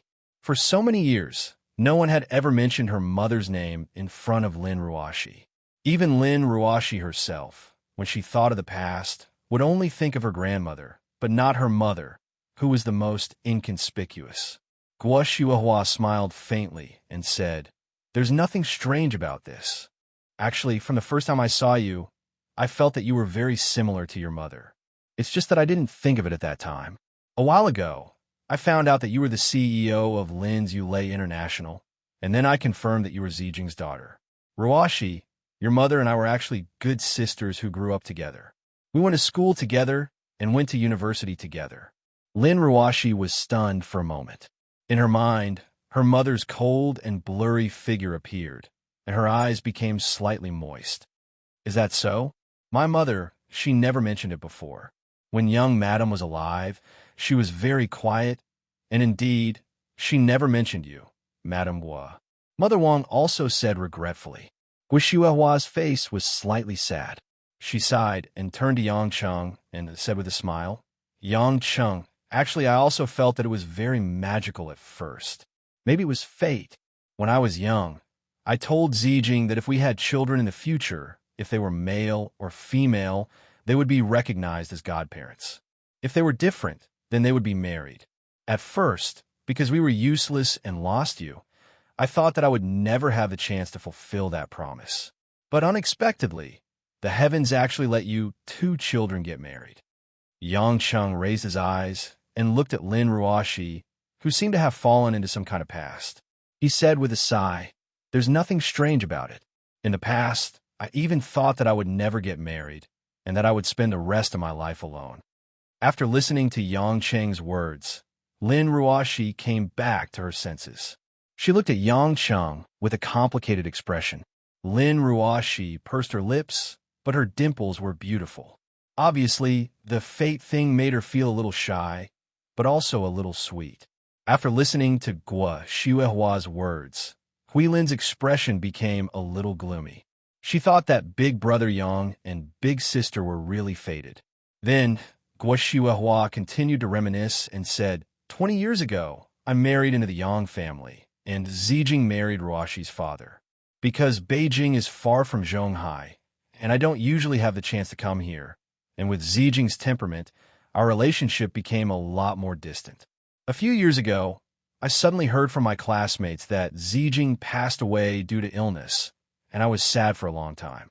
Madame Guo, can you tell me about my mother in the past? In my memory, my mother would always sit alone on the balcony, looking at the sky outside for the whole afternoon without saying a word. Lin Ruoshi stuttered and asked. She was a little embarrassed, and her pitiful appearance made others feel pity for her. Guo Shuehua smiled strangely and said, Ruoshi, in terms of closeness, your mother and I are sisters. It's a little stiff for you to call me Madame Guo. In terms of relationship, You and Yang Chung are husband and wife, so you shouldn't call me madam. However, if you still can't say it, you can call me that word. You can call me Antguil like Hui Lin. I think that's fine too. At most, you can change the way you address me when you get used to it. Mother Wang hurriedly gave Lin Ruoxi a look. Obviously, Mother Wang hoped that Lin Ruoxi and Guo Shuihua's relationship could improve faster, so calling her Mother Mom was the right thing to do. Unexpectedly, Lin Ruoxi acted as if she had been freed from a burden. She smiled and said, Aunt Guo. After that, Guo Shuihua talked a lot about the past of Lin Ruoxi's mother, Xue Zijing. There were many interesting stories, which often made the four women overjoyed. Lin Ruoxi also didn't expect that her mother didn't just live a lonely life. It had to be said that Guo Shuihua had traveled all over the world and opened so many orphanages. She had excellent social skills, so when she came to the house, there was always a lot of laughter. Yang Chung actually felt a little strange. Since his mother and Lin Ruoxi's mother, Xue Zijing, were like sisters, why didn't his mother-in-law come to visit her grave after so many years? Moreover, even if she was very busy, she shouldn't have not seen her for so many years after getting married, right? However, these questions were secondary. Yang Chung didn't bother to pay attention to these questions. He just hated that these women talked about the past and turned cooking into a meeting. Yang Chung had already watched the afternoon news from the morning news. If this continued, he would have to watch the morning news again. Hey, are you done? I'm hungry. Yang Chung finally couldn't help shouting. In the kitchen, Mother Wang's voice came, Don't worry, son-in-law. It's done. We'll bring it out now. After a while, the four women came out of the kitchen with bowls and chopsticks. After Guo Shuihua put down a plate of braised fish, she frowned and said to Yang Chung with a smile, Yang Chung, you are the only man in the house. Even if you don't eat, you can at least hold a plate, right? Why do you let Mother Wang and Ruoxi do all the housework? This was a mother teaching her son. Guo Shuihua also experienced a tortuous life, so she had a clear view. Although she was full of guilt for Yang Chung and wanted to make up for the responsibility of a mother as much as possible, at the same time, she wouldn't think that everything should be obedient to Yang Chung. No matter what Yang Chung did, she would regard it as right. She hoped that she could make up for the responsibility of a mother and at the same time make Yang Chung more competent to be the head of the family. At least from the 3 days that she had been in this house, she could see some problems in this family. For example, the house, the car, everything here was Lin Ruoxi's property. Her poor son was actually a pauper. Also, Yang Chung and Lin Ruoxi were sleeping in separate rooms. Although she couldn't be sure if they were husband and wife, she knew that they weren't the kind of young couple who clung to each other. For them to sleep in separate rooms at such a young age, Guo Shuihua believed that there was definitely something wrong between them. As for Lin Ruoxi's temperament, Guo Shuihua could easily see that Lin Ruoxi had a lot of dissatisfaction with Yang Chung. Yang Chung was mischievous, casual, and occasionally rude, absurd, and frivolous. He was definitely not the kind of person that a girl like Lin Ruoxi would like. Even as a mother, Guo Shuihua couldn't stand it. Therefore, before she started to work on Lin Ruoxi's side, Guo Shuihua felt that it was necessary for her son to slightly change some of his dishonorable habits. She also hoped that Yang Chung could really straighten his back in front of Lin Ruoxi. Although some of these understandings weren't very accurate, as parents, Guo Shuihua always wanted Yang Chung to live a better life. After listening to Guo Shuihua's lecture, Yang Chung touched the back of his head. He really didn't have the habit of doing housework. Since he moved into this house, Mother Wang had handled everything well, so he didn't think of doing housework. At this moment, when he listened to Guo Shuihua's lecture, he didn't get angry. Instead, he felt a strange warmth in his heart. He blushed, ran into the kitchen with a smile, and came out with the 2 hottest plates. Lin Ruoxi didn't expect Yang Chung to be so obedient to Guo Shuihua. This was what she always wanted Yang Chung to do, but she didn't expect Yang Chung to listen to her. She looked at Guo Shuihua, and Guo Shuihua happened to look at her daughter-in-law. The 2 women exchanged a look, and Guo Shuihua quietly blinked her eyes. Lin Ruoxi hurriedly lowered her head, as if her thoughts were seen through. She felt embarrassed, but a faint smile hung on the corner of her mouth. Chapter 377. During lunch, Yang Chung realized that he didn't bring out his usual big soup bowl. He had a big appetite and liked to eat in a big bowl, so he always asked Mother Wong to bring out a different bowl. Mother Wong noticed that Yang Chung was looking for something and smiled. "Young master, Madam Wu said that you're not allowed to use that soup bowl to eat in the future." "Ah, why?" Yang Chung looked at Guo Shuihua. "Isn't my mother being too controlling?" Guo Shuihua cleared her throat and said, "Although we're at home, you always eat so fast, as if someone is fighting with you for your food. Also, you're making so much noise. You're comfortable eating like this, but girls like Ruoshi and Huilin won't like watching someone eat like this. They didn't say anything before because they were lenient to you. You should think about them." Yang Chung put on a bitter face and asked Huilin, "Huilin, tell me the truth. Does the way I eat affect your appetite?" Huilin was an honest person, and she wouldn't lie. She stammered for a while and said softly, "Actually, it's not a big problem. When I see Brother Yang eating, I still feel that it's delicious. It's just that I haven't eaten yet, but when I see Brother Yang eating, I feel full." Yang Chung was embarrassed. He didn't notice that he had such a side to him. He looked at Lin Ruoshi, who had a "don't ask me" expression on her face. He didn't have to think about it to know that he didn't look good when eating. "Then can I get a bigger bowl? This bowl is too small. I can finish it in 2 mouthfuls." Yang Chung held the palm-sized bowl in his hand and said to Guo Shuihua gloomily. Guo Shuihua shook her head firmly and said seriously, "No, if you don't have enough, you can get more. Everyone uses this kind of bowl. Although you're the only man in the family, you can't be special. Son-in-law, I'll help you scoop it up. A few more times is enough," Mother Wong said with a smile. "Mother Wong, don't spoil him. How can an elder serve him when he's having a meal?" Guo Shuihua immediately stopped her. Yang Chung could tell that he had not brought back a mother. He had clearly hired a teaching director to take care of him. Although he didn't feel disgusted, he really wasn't used to it. In the end, he could only curl his lips and eat with the others. When Guo Shuihua saw that Yang Chung didn't pester her about the bowl, she was happy. Seeing that Yang Chung wasn't used to eating, she smiled and picked up some food for Yang Chung with her chopsticks. She looked at him warmly. "Eat more vegetables in winter. It's good for your stomach and skin. Don't just eat meat. Although you're not fat, you still have to pay attention to a balanced diet." Yang Chung nodded. He couldn't taste the food in his mouth anymore. He thought that no one had ever told him to have a balanced diet in the 20 years he lived. Yang Chung couldn't help but feel a little disappointed, but also a little satisfied. Lin Ruoshi looked at the little actions between Yang Chung and his mother. She was a little envious. Although Yang Chung didn't have parents by his side in the past, now he had Guo Shuihua who wanted to make it up to him. As for Lin Ruoshi, although she was loved by her grandmother when she was young, she felt lonely now. At this moment, Guo Shuihua picked up some food with her chopsticks and put into Lin Ruoshi's bowl. She looked at Lin Ruoshi meaningfully and smiled.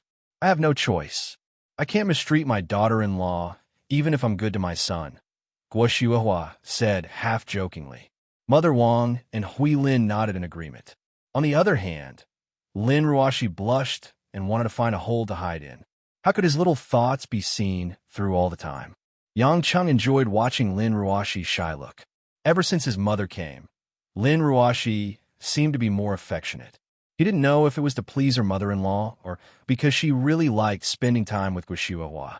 It was a good thing that Lin Ruoshi was gradually becoming more humane. After dinner, Yang Chung helped carry the plates into the kitchen under Guo Shuihua's supervision. Fortunately, Guo Shuihua couldn't bear to wash the plates like a son, so Yang Chung was spared. As it was almost New Year's Eve, the Lunar New Year, the family felt that they needed to buy some New Year's necessities. Although they didn't lack food, drinks, and necessities, and no one dared to visit Lin Ruoshi for New Year's, except for the clowns, Tang Dang and Yuan Yi, there were still some things that needed to be bought. For example, fireworks. In the past, after old CEO Lin passed away, Lin Ruoshi and Mother Wong celebrated the Lunar New Year together, so they didn't care about these things. But this year, not only did Lin Ruoshi get married, but also her younger sister, Hui Lin, and her mother-in-law, Guo Xuehua, were added to the family. Of course, they had to celebrate. Therefore, after dinner, Yang Cheng was arranged to go out to buy fireworks. However, Guo Xuehua was afraid that Yang Cheng was too playful and wouldn't choose fireworks properly. So she asked Hui Lin, who was looking forward to buying fireworks, to go with him. Lin Ruoshi watched Yang Cheng drive Hui Lin away to buy fireworks, and her heart was full of emotions. At this time last year, the house was deserted, and there were only two women, Wang Ma and herself. Although her family was rich, it couldn't fill the loneliness and coldness in her heart. But after a year, she could actually feel incomparably full and warm. It must be because of that man's arrival that everything changed. Lin Ruoshi thought silently, and the corners of her mouth couldn't help but curl into a smile. Ruoshi, why are you smiling so attentively? Guo Xuehua stood behind Lin Ruoshi and looked at her mischievously. Lin Ruoshi was shocked. She turned around and saw who it was. She patted her chest and pouted. Aunt Guo, you scared me. How could I bear to scare you? If I scared you, my precious son that I finally found would dump me, Guo Xuehua said, pretending to be sad. Lin Ruoshi knew that Guo Xuehua was teasing her again, so she pretended not to hear anything. Guo Xuehua felt that her daughter-in-law sometimes didn't give her face, but when she thought about how Lin Ruoshi was colder and stiffer with Yang Cheng, she was more satisfied. Sighing, Guo Xuehua said, Ruoshi, are you free now? Yes, I'm free these few days until Chinese New Year, Lin Ruoshi said.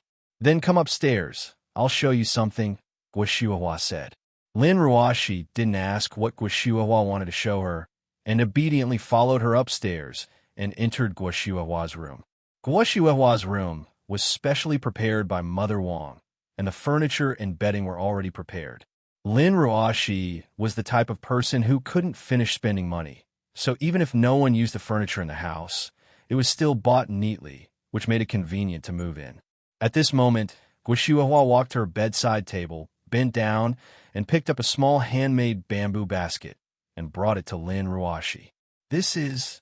Lin Ruoshi blinked. She didn't expect that she would be shown these things. It's knitted wool, Guo Xuehua smiled, holding Ruoshi's hand with one hand, and sat on the edge of the bed.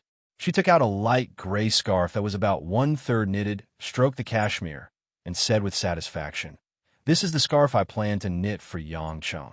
Unfortunately, I only know how to knit simple ones, and I'm not familiar with them, so I asked Mother Wang to buy it for me. I saw that Yang Cheng didn't wear much on such a cold day, so I thought of this. Although I know that he's different from ordinary people, and he shouldn't be afraid of the cold, I couldn't help but knit a scarf for him. However, I can't help but want to knit a scarf for him. It's not because I want to keep him warm, but because I want to redeem myself. Lin Ruoshi quietly listened to Guo Xuehua's narration, looked at the large amount of wool left in the bamboo basket, and then looked at the scarf that was half knitted. It seemed that Guo Xuehua had been rushing for the past 3 days. Ruoshi, after I finish knitting this scarf, can you promise me to give this scarf to Yang Cheng on my behalf and help him wear it? Lin Ruoshi was stunned. She didn't understand why Guo Xuehua suddenly made such a request. Don't think it's strange. When the time comes, just say that you knitted it, Guo Xuehua said with a smile. But this isn't me. He won't believe you either. Guo Xuehua couldn't help but shake her head and said, Silly child, of course. Yang Cheng won't believe that you knitted it. He definitely knows that I knitted it for him. But if I hand it to you and you pass it to him, he'll be more willing to accept it. Moreover, I also hope that, as Yang Cheng's wife, you can put this scarf on him. After some doubt flashed across Lin Ruoshi's eyes, she gradually came to a realization. Not only did Guo Xuehua want Yang Cheng to know how much she loved him, she also wanted Lin Ruoshi to know that she was only Yang Cheng's mother, and the person who would truly accompany Yang Cheng in the future would be his wife. It went without saying that she had put in a lot of effort. Ruoshi, although I don't know the specific reason, I know that there's a gap between you and Yang Cheng. I won't force you to accept everything about Yang Cheng. In my eyes, he's my son, but you're Zijing's daughter. To me, you're like my own child. I won't be an evil mother-in-law and force you to do this or that. I just hope that you can fulfill this small request of mine, okay? Lin Ruashi's heart had already softened, and she nodded. Guishuehua smiled.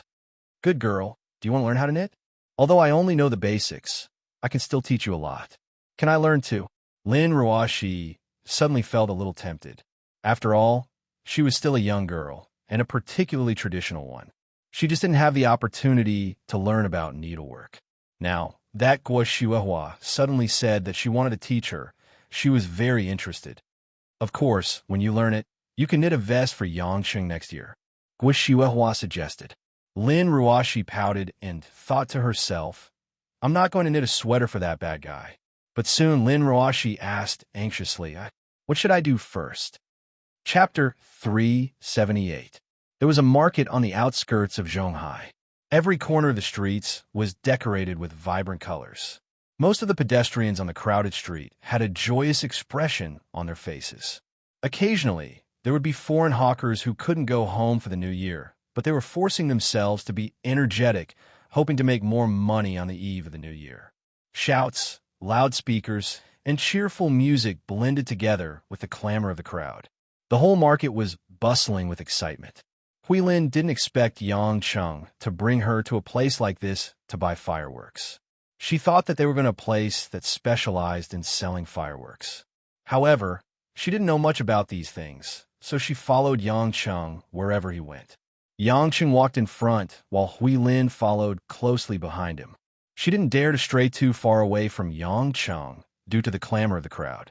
After all, she had spent most of her life in the quiet mountains. Seeing so many people made Huilin feel both novel and nervous. When she saw some new and unique decorations or colorful New Year gifts, the childish Huilin couldn't help but stop and take a few more glances. Then, she continued to follow Yang Cheng reluctantly. Yang Cheng turned around and couldn't help but smile. If you like them, I'll buy you anything you want on our way back. Don't look at them now. Buy the fireworks first. Huilin didn't expect Yang Cheng to notice her behavior. Her face blushed slightly, but when she heard that Yang Cheng was going to buy her fireworks, she happily agreed. Actually, Yang Cheng didn't know what kind of fireworks he should buy. There was only a female dormitory in his house. If there were fireworks that needed to be enlarged, he, as a man, would be the one to light them. But that wouldn't be interesting. But if he bought small ones, they wouldn't be beautiful enough. Yang Cheng thought about it and decided to buy both big and small ones. Yang Cheng brought Huilin to a big shop that seemed to be bustling with activity. He looked around and picked a box of 88 fireworks and paid for it without hesitation. The boss was a kind-hearted fat woman. She asked Yang Cheng if he needed help moving the box. After all, the box was not light. Yang Cheng said no. Huilin stepped forward and asked innocently, Brother Yang, do you want me to take it for you? I can do it, so you can buy something else. Huilin was, after all, a martial artist. Other girls might not be able to carry this weight, but it was a piece of cake for her. Yang Cheng frowned. You're just a little girl. What are you doing? Go to the store across the street and ask your grandfather to borrow 2 guards. Grandfather? Huilin was stunned. She turned around and saw Lin Jigua, who was dressed in casual clothes and gray robe, who was following closely behind him. They were standing at the entrance of the porcelain bowl shop and were picking teacups and bowls like ordinary customers. When Lin Jigua saw Huilin looking at him in surprise, he knew that Yang Cheng had finally stopped ignoring them. He smiled bitterly and walked towards a fireworks shop with gray robe and the 2 guards. In fact, from the moment Yang Cheng and Huilin arrived at the market, they had been around Yang Cheng intentionally or unintentionally. With Yang Cheng's ability, he should have noticed them from the beginning. But for some reason, Yang Cheng pretended not to see them. Lin Jigua was, after all, an elder and a person of high status. At first, he hoped that Yang Cheng would be tactful and take the initiative to talk to him. But he didn't expect that Yang Cheng didn't bite at all and left them hanging for a long time before responding to them. You brat, you sure are arrogant. I thought you were going to ignore us all the way home with my granddaughter, Lin Jigua said helplessly. Huilin quickly lowered her head and called out, Grandfather. She looked nervous. After knowing what Lin Jigua had done in the past, she didn't dare to talk to Lin Jigua anymore, afraid that she would anger her grandmother, Abbess Yun Miao. Lin Jigua looked at his granddaughter, who was lowering her head timidly, and revealed a loving expression. Huier, have you gotten used to living in your sister's house? Yeah, she's very nice to me, Hui Lin said softly. That's good. Don't let grandfather affect your relationship as a sister. By the way, does Ruashi know who you are? Lin Jigua asked with concern. Hui Lin looked hesitant. I think she knows, but I'm not too sure. She should know. Is that so? Lin Jigua thought for a while and sighed. Ruashi can accept you as her sister, but she can't accept me as her grandfather. It seems like I'm too sinful in her heart. Yang Chun mumbled, stop talking nonsense. Hurry up and help me move the fireworks. Lin Jigua was annoyed. Is this how you talk to your elders? Why should I help you move the fireworks that you bought? Ask your guards to help me move the fireworks. I still need to bring your precious granddaughter to buy some stuff. Are you going to disappoint Hui Lin, who finally gets to see her grandfather? Yang Cheng smiled mischievously. You. Lin Jigua looked at Hui Lin, who was at a loss. He sighed and instructed the two guards to help Yang Cheng move the fireworks away. Looking at Yang Cheng's smug face as he beckoned Hui Lin to leave, Lin Jigua frowned. You're leaving just like that? Don't you want to know why I'm here? Yang Cheng shrugged his shoulders. I won't ask if you don't want to tell me. Lin Jigua was furious. This brat was trying to make him lose face, but he couldn't do anything about it. He was really in Lin Jigua's control. In the end, he could only sigh. I'm here to inform you that those people will arrive on the second night of the Lunar New Year. Yang Cheng nodded casually. Got it. If there's nothing else, I'll leave with Hui Lin first. Are you that confident? Don't you need to ask how many people there are? Who are they, and what preparations should we make? Lin Jigua hurriedly asked. Yang Cheng smiled relaxedly. That's your job. I'm just going there to observe. Don't get me wrong. After that, Yang Cheng ignored Lin Jigua's purple face and left the fireworks shop with Hui Lin, who kept looking back. Grey Robe saw that Lin Jigua's face was stiff, so he tried to persuade him. Master, if Yang Cheng wants to understand the situation, he'll definitely find out from the Sea Eagles. He's just trying to avoid arousing suspicion. He's obviously looking down on me.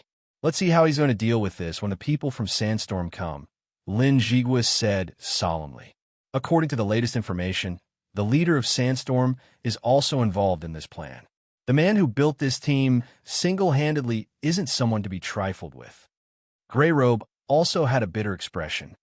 Hua Xiao's influence has been expanding all these years, but the number of enemies has been increasing, and they're getting stronger and stronger. I don't know how long our Yellow Flame Iron Brigade can last. Lin Jigua's face was gloomy, and his gaze was inexplicably complicated. On the other hand, Yang Cheng brought Hui Lin back the way they came. On the way back, Yang Cheng let Hui Lin choose whatever she liked. Hui Lin didn't bring any money with her, so it was Yang Cheng who footed the bill. Brother Yang, I'll pay you back when we get home, Hui Lin said with a serious face and a blushing face. Don't be silly. Even though I'm not as rich as your sister, I can still buy a little gift for my sister, Yang Cheng said with a smile. Hui Lin pursed her lips. She didn't know why she felt a little disappointed, but she still smiled sweetly. Just when the two of them were about to return to the car park, a tall woman wearing a white down jacket and black skin-tight thermal stockings walked towards them. The woman was holding a woven shopping bag in her hand. She didn't put on any makeup and came to the market to shop without any makeup on. Her black hair was like ink, her skin was fair, and there was a faint layer of red on her cheeks that was blown by the cold wind. She looked elegant and refined in the crowd. Yang Cheng was stunned. The woman in front of him seemed to have noticed something as well. She looked up and saw Yang Cheng. Then, a smile of surprise appeared on her face. However, when she saw Hui Lin, who was standing beside Yang Cheng with a smiling face and a delicate figure, the woman's eyes revealed a hint of sadness and bitterness. Chapter 379. Yang Cheng smiled awkwardly. He knew that the woman had misunderstood. He walked up and pinched the woman's cheek. Little Qian, she's Ruashi's and my younger sister. Don't misunderstand. The woman who was shopping alone was Mo Chinny. After listening to Yang Cheng's explanation, she couldn't be bothered about Yang Cheng pinching her cheek. A trace of doubt flashed across her beautiful eyes. Younger sister? Yeah, she's Hui Lin, Ruashi's younger sister. She came with me to buy fireworks. On the way, I bought some toys that she likes. Yang Cheng introduced. Only then did Mo Chinny notice that Hui Lin seemed to be shy and didn't dare to look at her. She was sneaking glances at Yang Cheng. Evidently, she was embarrassed to see Yang Cheng being intimate with her.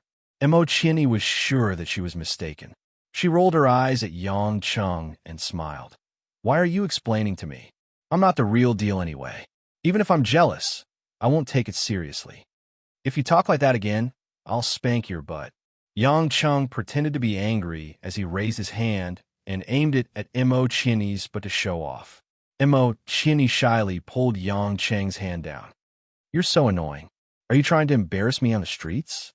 It's your fault for not believing in my single-mindedness, Yang Cheng said as he pouted. Mo Chinny rolled her eyes. She was already used to Yang Cheng's thick skin. Your one should be a fraction of a fraction, right? Mo Chinny teased. Yang Cheng touched his chest. Little Chanqian, your words are too hurtful. My heart is broken. If I had a knife, I would dig out my heart for you to see. It's broken like dumpling fillings. Mo Chinny raised her eyebrows and hit Yang Cheng's chest with one hand. You're so annoying. It's the new year, and I'm here to buy dumpling skins to make dumplings. Why do you have to make dumplings sound so disgusting? Yang Cheng chuckled. So little Chanqian, you're here to buy dumpling wrappers. You know how to make dumplings? Can I have something to eat? I want to eat your dumplings. Oomph. Aren't you helping your family buy New Year's goods? How would you have the time to eat the dumplings I made? Mo Chinny pouted. There's still 2 more days until the Chinese New Year. I will go to your place tonight and eat dumplings first. It seems that we really don't make dumplings at home. Yang Cheng said with a smile. Mo Chinny stuttered and asked, Are you really here to eat? Of course. Yang Cheng nodded. All right then, I'll reluctantly give you a few. Mo Chinny said, while holding back her laughter. The matter was settled. The two of them knew that this was just an excuse to finish the meal together, but neither of them pointed it out. Hui Lin saw the intimate interaction between Yang Cheng and Mo Chinny, and then saw Mo Chinny's blushing face. Her heart felt a little gloomy. It seemed that Big Brother Yang had quite a few female confidants, but he only treated her as his younger sister. From the fact that Yang Cheng didn't mind being intimate with other women in front of her, it could be seen that Yang Cheng didn't consider whether she would be jealous or not. However, Hui Lin wouldn't tell anyone about this when she got home. To her, it was more important than anything else that her family could live in harmony with each other. On the way home, Yang Cheng didn't notice the complicated expression on Hui Lin's face. He was thinking about another woman. The sight of Mo Chinny buying New Year's goods at the market alone made his heart ache. A single woman spending New Year's alone in a foreign place. On the eve of the reunion of thousands of families, eating a table full of dishes that she made alone, even if she was eating hot dumplings, her heart would still feel cold. Fireworks were gorgeous and fiery in the eyes of ordinary people, but in Mo Chinny's eyes, they were probably just lonely plum blossoms in winter. However, Yang Cheng couldn't express his pity for Mo Chinny directly. So, he chose to say that he wanted to eat the dumplings she made and accompany her to celebrate New Year's with her. Mo Chinny was a proud person. She wouldn't agree to come to Lin Ruashi's house to celebrate New Year's with her as a friend. So, after knowing Yang Cheng's true intention, she didn't reject him. Instead, she accepted Yang Cheng's affection with satisfaction. If Mo Chinny was like this, what about Xiang Wei, who also didn't have a family? Yang Cheng thought of that silly woman who only needed 10 seconds occasionally. He felt that he was a jerk. He thought that after accompanying Mo Chinny, he should also accompany Xiang Wei for New Year's Eve dinner. Lu Mingyu, on the other hand, had her own family. Although she would feel a little regretful, she wouldn't feel too lonely. As for Anshin, that crazy and jumpy vixen, she probably wouldn't feel melancholy. Moreover, although in Zaihuan wasn't much, he was still her father's man. Now that the family status in Zhonghai was rising and had replaced the Liu family, their relatives and friends would naturally curry favor with the rich and powerful. A large number of people would probably come over to celebrate New Year's. Anshin would definitely be annoyed to no end. Thinking of this, that pure and innocent little face suddenly flashed across Yang Cheng's mind. He wondered how Jinxiu was planning to celebrate New Year's. There were only 2 days left. There seemed to be a lot of things that he had to do. Yang Cheng was distressed, but he felt warm as he thought about it. After reaching home, Yang Cheng put the fireworks in the underground garage. He would save them for New Year's Eve. He went up to the living room and couldn't find Lin Ruoshi. He went upstairs to the study and knocked on the door.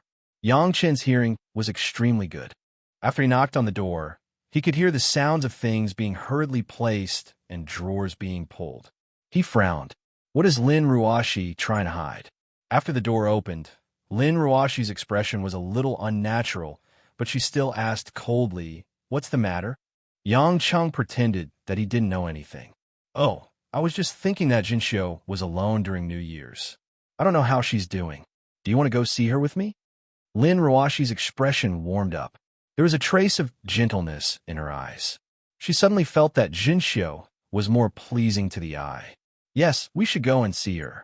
I told Annie Guo that I'm going to the orphanage tomorrow. Do you want to go see Jinxiu tonight?" Yang Cheng touched the back of his head in embarrassment. "I promised someone to go out for dinner tonight." Lin Ruoshi saw Yang Chen's somewhat strange smile and immediately thought that it should be a date with a certain woman. Immediately, the trace of gentleness in her gaze disappeared. "Then let's do it tomorrow. Don't tell me you have a date every day." "Of course not," Yang Cheng said seriously. "If there's nothing else, I'm closing the door," Lin Ruoshi said. She didn't wait for Yang Cheng's reply and directly closed the study door with a bang. Yang Cheng was stunned at the door with a helpless look on his face. After closing the door, Lin Ruoshi stomped her feet angrily. She walked to her desk and opened a big drawer. There were some wool and knitting needles in it. There was a loose piece of wool the size of a palm knitting cloth. Lin Ruoshi picked up the product that she had been fiddling with for 2 hours. She stared at it blankly for a while and faintly sighed. Yang Cheng, who returned to his room, didn't know that it had seriously damaged Lin Ruoshi's confidence in learning knitting. At this moment, he was calling on Sheen. If one were to say which woman was the most clingy around him, it would definitely be on Sheen. But if one were to say who was the most carefree, it would also be on Sheen. After returning from Hokkaido, Anshin had never contacted Yang Cheng again. That woman was someone who loved you to death, and if she ignored you, she would simply ignore you. Yang Cheng used to like this kind of personality a lot. After all, in the past, he only wanted a moment of pleasure, but now it seemed that he was a bit different. The call was quickly connected, and Anshin's sweet voice came from the phone. "Darling, you finally remembered me." "Hey, little demoness, I don't think you call me either," Yang Cheng said gloomily. Anshin chuckled. "Who told you to always play the role of a handsome knight? I think knights should be cold and aloof. What if you think I'm too clingy? Are you taking revenge on me for leaving you alone for half a year?" Yang Cheng laughed bitterly. "A little," Anshin said half mischievously and half seriously. Yang Cheng was about to explain something, but he heard some noise from Anshin's side. Anshin hurriedly said, "Hubby, I have a lot of relatives I don't know at home. I have to go entertain them. Happy New Year. I have a surprise for you after the New Year, bye." Anshin hurriedly hung up, leaving Yang Cheng staring at his phone in a daze. Not to mention what the surprise was, the next time they met, he would spank her first. After calming himself down, Yang Cheng dialed Lu Mingyu's number again. After a while, Lu Mingyu picked up the phone, but her tone was a little hurried as she directly asked, "What's the matter?" "I'm cooking. Hurry up and say it." Yang Cheng's tone choked. Just as he was about to speak, he heard a woman's voice. "Mingyu, the dishes are going to be burnt. Why are you calling?" "I got it, Mom." Beep. Yang Cheng was dumbfounded. He didn't even get to say a single word before he was killed. Yang Cheng didn't know whether to laugh or cry, so he didn't call again. He could just go to Chiang Wei's place directly. What if Chiang Wei was holding some year-end celebration with her subordinates, and he was hung up on again? Wouldn't he be crying? After changing into clean clothes, Yang Chung saw that it was almost time, so he went downstairs to tell Guo and Mother Wang that he was going out for dinner. When he came downstairs, Lin Ruoxi and Hui Lin were watching more than 100 episodes of a Korean family drama. Seeing that Mother Wang was marinating something, Yang Chung went up and said, "Mother Wang, I'm going out for dinner. You don't need to prepare my share." Before Mother Wang could answer, Guo came downstairs and asked curiously, "It's the new year. Why are you going out for dinner? Is a colleague?" Yang Chung hesitated for a while. Yes and no. Anyway, it's a very important person, and I'm going to have dinner with her in advance. Before Guo asked curiously, Lin Ruoxi, who was sitting on the sofa, said expressionlessly, "Ankwa, don't ask him. If he thinks it's important, just let him go." Guo looked at Lin Ruoxi in confusion, and then looked at Yang Chung, who was walking out of the door awkwardly, and pondered. Chapter 380. Half an hour later, Yang Chung arrived at Mo Qian's apartment and realized that the door wasn't locked. Apparently, she was waiting for him. Yang Chung gently opened the door and walked in. The smell of sesame oil and coriander assaulted his nostrils. There were some white flour crumbs scattered on the dining table, and the kitchen was steamy. Mo Qian was wearing an apron, and her hair was tied into a simple ponytail. She was busy in the kitchen, dressed like a housewife. When she saw Yang Chung enter the house, she wiped the sweat on her temples and smiled. "We'll be able to eat in half an hour." Yang Chung wasn't in a hurry. He walked into the kitchen and stood behind Mo Qian. He wrapped his arms around Mo Qian's soft waist and whispered into the woman's ear, "I'm not hungry yet. Why don't we do some exercise before eating?" Mo Qian knew what Yang Chung was thinking. She patted Yang Cheng's forehead coquettishly. "Stop fooling around. We'll be able to eat after I cook a few more dishes. Why don't you go out and watch TV for a while?" Yang Chung looked at the dishes on the kitchen cabinet. There were 6 to 7 different kinds of meat and vegetable dishes. He was stunned. Why are there so many? There are even dumplings. How can we finish all of them? Mo Qian smiled mysteriously. "There will be guests coming later. Just wait." "There will be guests? Who?" Yang Chung was puzzled. "You know them too. You'll know when they come down." Mo Qian kept him guessing. Before Yang Chung could think further, there was a knock on the door. "Hurry up and open the door," Mo Qian urged Yang Chung. Yang Chung was helpless. He walked to the door and opened it curiously. What came into view was a pair of a macho man and a little beauty. Yang Chung blinked to make sure he didn't see wrongly and asked, "Why are you guys here?" "Brother Yang, long time no see," Yi said with a smile. Sky Dragon laughed heartily. "Huh, why can't it be us? You're here to freeload, and we're also here to freeload." The newcomers turned out to be Yi from the Dragon Group and Sky Dragon from the Group of 8. Why did they come to Mo Qian's place together? Mo Qian came to the living room from the kitchen with cold dishes. She smiled sweetly and said, "Yezi, Tianlong, you're here. Come in and have a seat." "Sister Qian, let me help you." Yezi stuck her tongue out at Yang Chung and ran directly to the kitchen to help Mo Qian. Yang Chung grabbed Sky Dragon and asked with a frown, "Are you playing tricks with me again? Last time, you tricked me into going with you to fight in Tibet. Where are you going this time?" Sky Dragon said helplessly, "What do you mean? It was the dead traitor Duan Run who plotted against you. It wasn't our intention. Moreover, don't you already know that we're coming to Zhonghai to participate in the battle? Yezi and I are here to eat because of Miss Mo's personal friendship." "Personal friendship? Yezi has been keeping in touch with Miss Mo, didn't you know?" Sky Dragon asked curiously. Yang Chung really didn't know. He looked at the 2 women in the kitchen who were chatting and laughing. It seemed that they had a good relationship.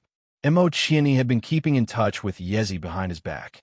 Putting aside the fact that she was deceived, whether she cared or not, and how she managed to keep in touch with Yezi after that, the fact that she could maintain such a close relationship with Yezi was enough to show that Mo Qian was much more broad-minded than the average man. No wonder she was so skillful in the business world. Yang Chung sat down with Sky Dragon in the living room and poured 2 glasses of water. After talking for a while about the recent situation, Yang Chung asked, "Why are you here with Yezi? Where are the other members of the Dragon Group?" Sky Dragon smiled shyly and said, "Your question? Can't you tell what my relationship with Yezi is?" "What relationship?" Yang Chung really couldn't tell. "We're dating." Sky Dragon finally couldn't help but say it with a proud look on his face. Yang Chung almost spat out the water in his mouth. Looking at Sky Dragon's burly figure and square face, then looking at Yezi's petite figure, he didn't expect the two of them to be together. When the two women in the kitchen were done, the dining table was filled with dishes. 3 plates of steaming dumplings were also brought out. Yang Chung said to Yezi, "Girl, you don't have good taste. Why did you choose Sky Dragon?" Yezi blushed and glanced at Sky Dragon shyly. "I don't know either. Yezi said that I'm a good man because I'm honest," Sky Dragon said shamelessly. Yezi stretched out her hand and twisted Sky Dragon's arm. She angrily stopped him from continuing. In return, Sky Dragon stubbornly held her in his arms. Seeing this, Chini couldn't help but tease, "Don't come to my house. It's so sour." As the 4 of them chatted and laughed, they sat down and began to eat. Yang Chung thought it was dinner with Chini, but it turned out to be a meal to welcome these 2 rare guests. He couldn't help but feel a little depressed. After the meal, most of the food was gone. Yang Chung helped Chini carry the dishes back to the kitchen. Seizing the opportunity, Chini asked Yang Chung cautiously, "Hubby, I've been in touch with Yezi. You won't be angry, right?" "Why would I be angry?" Yang Chung asked. "I didn't tell you," Chini said faintly. In fact, she had wanted to tell Yang Chung several times, but her pride was so strong that she didn't think there was anything to report about her personal friends. After all, she only talked to Yezi on the phone. Today, Yezi happened to come to Zhonghai and wanted to see her, so they had this coincidental dinner. Yang Chung smiled relaxedly. "As long as you think it's okay. How can I control who you make friends with? You're not a little girl who doesn't know anything." "Okay." Chini was relieved and smiled. After all, they hadn't seen each other for a long time. When they got together, the 4 of them drank hot tea and ate snacks like dried fruits. They had a lot to talk about. Yang Chung thought it was interesting to joke with Sky Dragon and Yezi, the couple of Beauty and the Beast, especially when Yezi would bully Sky Dragon when she was shy. But in the end, Sky Dragon always bullied her. Time passed quickly as they chatted, and it was already past 11 o'clock at night. Yezi and Sky Dragon saw that it was almost time and got up to leave. After all, they had business to attend to in Zhonghai. Throughout the conversation, the 2 avoided talking about the confrontation with Sandstorm and Brahma. Obviously, they knew that Yang Chung didn't like to talk about it, and they didn't want Chini to notice it. However, just when they were about to leave, the lights in the house suddenly went dark. Following that, all the household appliances went silent. Power outage? The house was pitch black, but Yang Cheng's vision wasn't affected. However, Yang Cheng had a hunch that it wasn't an ordinary power outage. Chini subconsciously moved closer to Yang Cheng and asked softly, "Is there something wrong with the circuit? Why would there be a power outage in winter?" "It can't be a power outage. Sister look, the other buildings outside are all lit up, but our building is dark." He pointed to the other buildings outside the window. Yang Chung vaguely sensed something. Seeing Sky Dragon and Yezi standing near the window, he immediately shouted, "Sky Dragon, Yezi, get out of the way." Before Sky Dragon and Yezi could react, 2 black shadows suddenly soared into the sky outside Chini's French window. Bang, bang, bang, bang, bang, bang. Fire snakes flashed outside the window. Fierce bullets penetrated the fragile window glass and shot directly at the backs of Sky Dragon and Yezi. Sky Dragon was reminded by Yang Chung. The warrior's tensed nerves allowed him to react quickly. He pressed Yezi, who was next to him, and stood behind her to protect her. He clearly felt that he could dodge, but Yezi, who had mediocre martial arts skills, could not dodge. Yang Chung had to protect Chini, who was defenseless and frightened. Therefore, he immediately carried Chini to a relatively safe corner of the room the moment the shadows shot out. When Yang Chung turned around, Sky Dragon, who was protecting Yezi on the ground, had obviously been shot in the back by 2 bullets. "Brother Sky Dragon! Brother Sky Dragon!" Yezi, who had not yet recovered from the shock, felt a mouthful of blood gushing out of Sky Dragon's mouth. She could not help but cry. Sky Dragon practiced Shaolin Dragon's claw hand, but it was not a protective skill like Golden Bell Shield and Iron Skin. Therefore, at that critical moment, he could not do anything when he was shot. 2 bullets that were originally aimed at Yezi hit his internal organs. Sky Dragon's body was in danger. In the corner, Imo Chinni, who was moved away by Yang Chung in time, was pale. The tragic turn of events in the blink of an eye made her lose her mind. She was at a loss and did not know what to do. However, the attacks of the 2 shadows were not over yet. Chapter 381.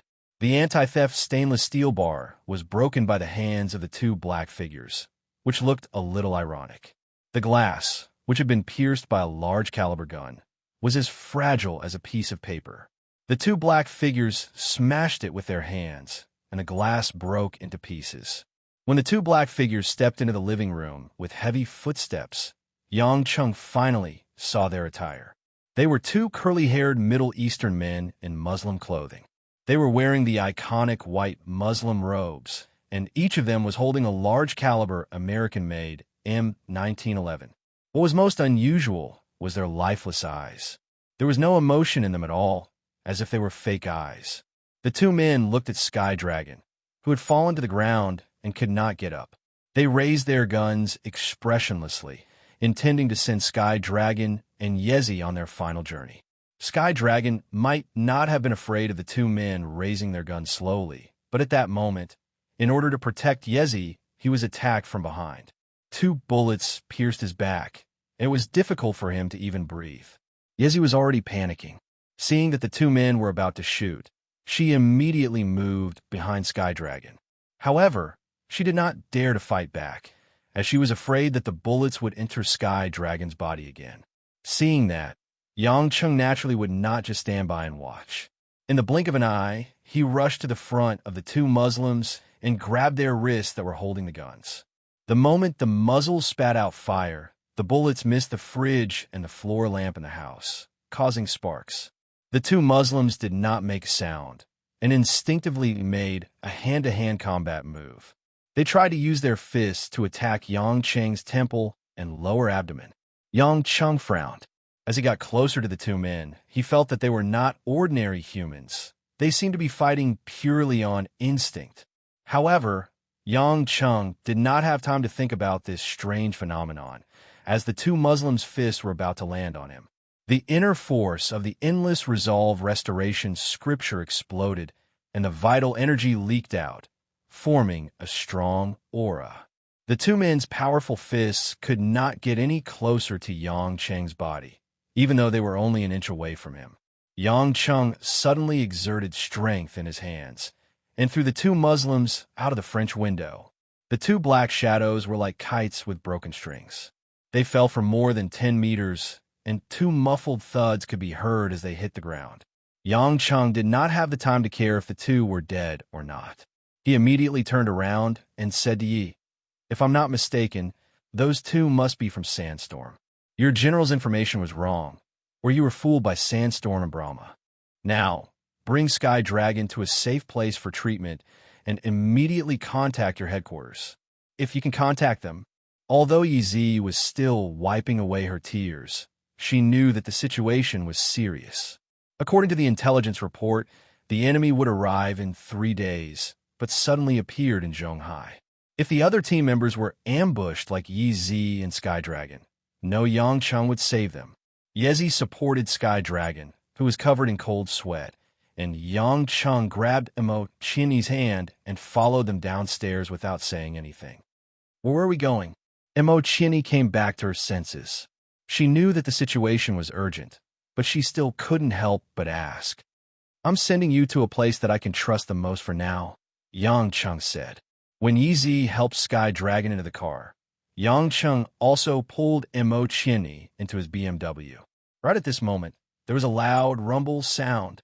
Violent flames and black smoke abruptly burst out from the floor where Imo Chinni was staying. All kinds of dust, wood shavings and glass shards flew everywhere in an instant, with sparks and white smoke. The light from the fire instantly illuminated everyone's faces. The residents in the surrounding area screamed and screamed. There were even fire alarms that started to blare, one after another. Imo looked at the place she lived in horror. That place was destroyed. Yang Cheng's face instantly turned gloomy. He did not expect Sandstorm to be so ruthless. They were actually prepared to destroy the scene with high explosives after the murder. This wasn't a hide-anything, it was just a brutal attack. At that moment, the two Muslims realized that they could not complete the mission and immediately ran away. If it wasn't for Yang Cheng coincidentally being there today, the result would be Sky Dragon, Yezi, and the innocent Imo. They would all die tragically and turn to charcoal in the explosion. Whenever Yang Cheng thought about how Imo almost died here, he could no longer suppress the anger in his heart. Yezi had already driven away. She had to bring Sky Dragon to the emergency room to remove the bullet and perform surgery. Otherwise, Sky Dragon would definitely die from blood loss. Yang Cheng did not have time to care about Sky Dragon's situation. He knew that since the people from Sandstorm had appeared, there would definitely be more than two of them. He guessed that the other members of the Yellow Flame Iron Brigade had also been attacked or ambushed. Therefore, he had to help Imo settle down first before contacting Lin Jigua to understand the situation. Imo seemed to understand the severity of the situation. She felt the fierce aura coming from Yang Cheng and did not dare to say anything else. Yang Cheng drove like a wild car race. 10 minutes later, they arrived at the colorful bar street. He brought Imo directly into the Rose Bar. At this time, the Sea Eagles could no longer protect them. Only Qiang Wei's place was the safest. The bar was at its most lively. The customers were talking and laughing loudly, and the waiters were shuttling back and forth. Brother Yang, Chun Rong, who was at the counter, had a smile on her face. However, when she saw that Yang Cheng did not look too good, and then looked at the beautiful woman next to Yang Cheng, she frowned. She realized that Yang Cheng must have something urgent to attend to. She did not waste any time and directly picked up the phone on the counter to inform Qiang Wei that Yang Cheng had arrived. Yang Cheng held Imo hand and walked into the corridor at the back, all the way to the door of Qiang Wei's room. When Qiang Wei heard Chun Rong's announcement, she was about to go to bed. At this moment, she could not care too much. She ran up and opened the door in her silk pajamas. She saw Yang Cheng's serious face and the woman behind Yang Cheng looking at her with a strange expression. Qiang Wei was full of confusion. Qiang Wei, this is Qinny. I have something urgent to deal with now. Your place is the safest and most trusted place for me. I will hand her over to you. Help me take care of her. Without saying anything, Yang Cheng pushed Imo into Qiang Wei's room and said solemnly, "Don't go anywhere before I come back for you tonight. Zhonghai is not safe tonight. I don't have time to tell you the specific reason. In short, gather all the elites around you to protect you, understand?" Qiang Wei saw Yang Cheng's serious expression and knew that the situation was not as simple as it seemed. She was the only overlord of the underworld in Zhonghai. If Yang Cheng told her not to go out, it was obvious that there was an enemy coming. It was not something that ordinary people could understand. "I understand. Be careful." Qiang Wei held on Imo Qinny's slightly trembling hand and said to Yang Cheng at the same time. Yang Cheng nodded and said no more. He turned around and left. Imo Qinny watched Yang Cheng leave. She wanted to say something, but she felt her hand being held tightly by the woman called Qiang Wei. Imo Qinny immediately shut her mouth. "Don't disturb him. He can't be distracted now." Qiang Wei smiled gently at Imo Qinny. "I will protect you." Imo Qinny looked at the woman who was not inferior to her in terms of beauty, but was especially charming and enchanting. At the same time, she had an inexplicable confidence and heroic spirit. Imo Qinny felt complicated. What had happened that night? Chapter 382. 15 minutes before Yang Chun and the others were attacked, outside the military courtyard of the Kai clan in Zhonghai, a tall and slender woman wearing a tight black leather jacket frowned impatiently. Her leather boots stepped on the bluestone floor, making crisp footsteps as she walked towards her home. This woman was Kai Ning. Following closely behind Kai Ning was a handsome man in a suit and leather shoes. He had a flattering smile on his face and was constantly talking to her. Ning I've already told my dad. He's coming to Zhonghai for a meeting next month. He'll meet Uncle Kai then. Our relationship will definitely be settled then. Kai Ning stopped in her tracks. She couldn't help but turn around and glare at the man. Yongyi, how many times have I told you that I don't like you? Why can't you understand? This man was the leader of Second Dragon Group, Yongyi. He wasn't angry at Kai Ning's words. Instead, he chuckled. Ning you've been learning martial arts in the Tang sect since you were young. You've never had the chance to interact with men your age. Other than me, no one is good enough for you. You and I are a match made in heaven. Even if you can't see how good I am now, you'll know how considerate I am when we get married. Kai Ning looked at Ye's confident expression. She was so angry that she laughed. A match made in heaven? Who told you that? You can say it again, and I'll stab you in the face with my torrential pear blossom needles. Ye's face paled. Seeing Kai Ning's cold gaze, he cursed in his heart. Damn it! Which old bastard taught this woman that hidden weapon technique? When I get her, I'll find a chance to cripple her hands. Let's see how she can threaten me then. Although that was what he was thinking, Yongyi didn't dare to show it. He continued to put on an innocent smile and said, Okay, I won't say anything. Anyway, we'll be done after a while. Kai Ning didn't have any bad feelings towards this man who relied on his connections to become the leader of Second Dragon Group. However, Yongyi's constant pestering over the past 2 years had really pissed her off. On the other hand, in Yongyi's eyes, ordinary women were like dung, not worth a single cent. No matter how beautiful they were, to him, they were not as attractive as the beauties of the group of 8. Hence, he had fallen in love with Kai Ning in the beginning. Then, he pestered her relentlessly. Now, he treated Kai Ning as a form of revenge. The more he couldn't have her, the more he wanted her.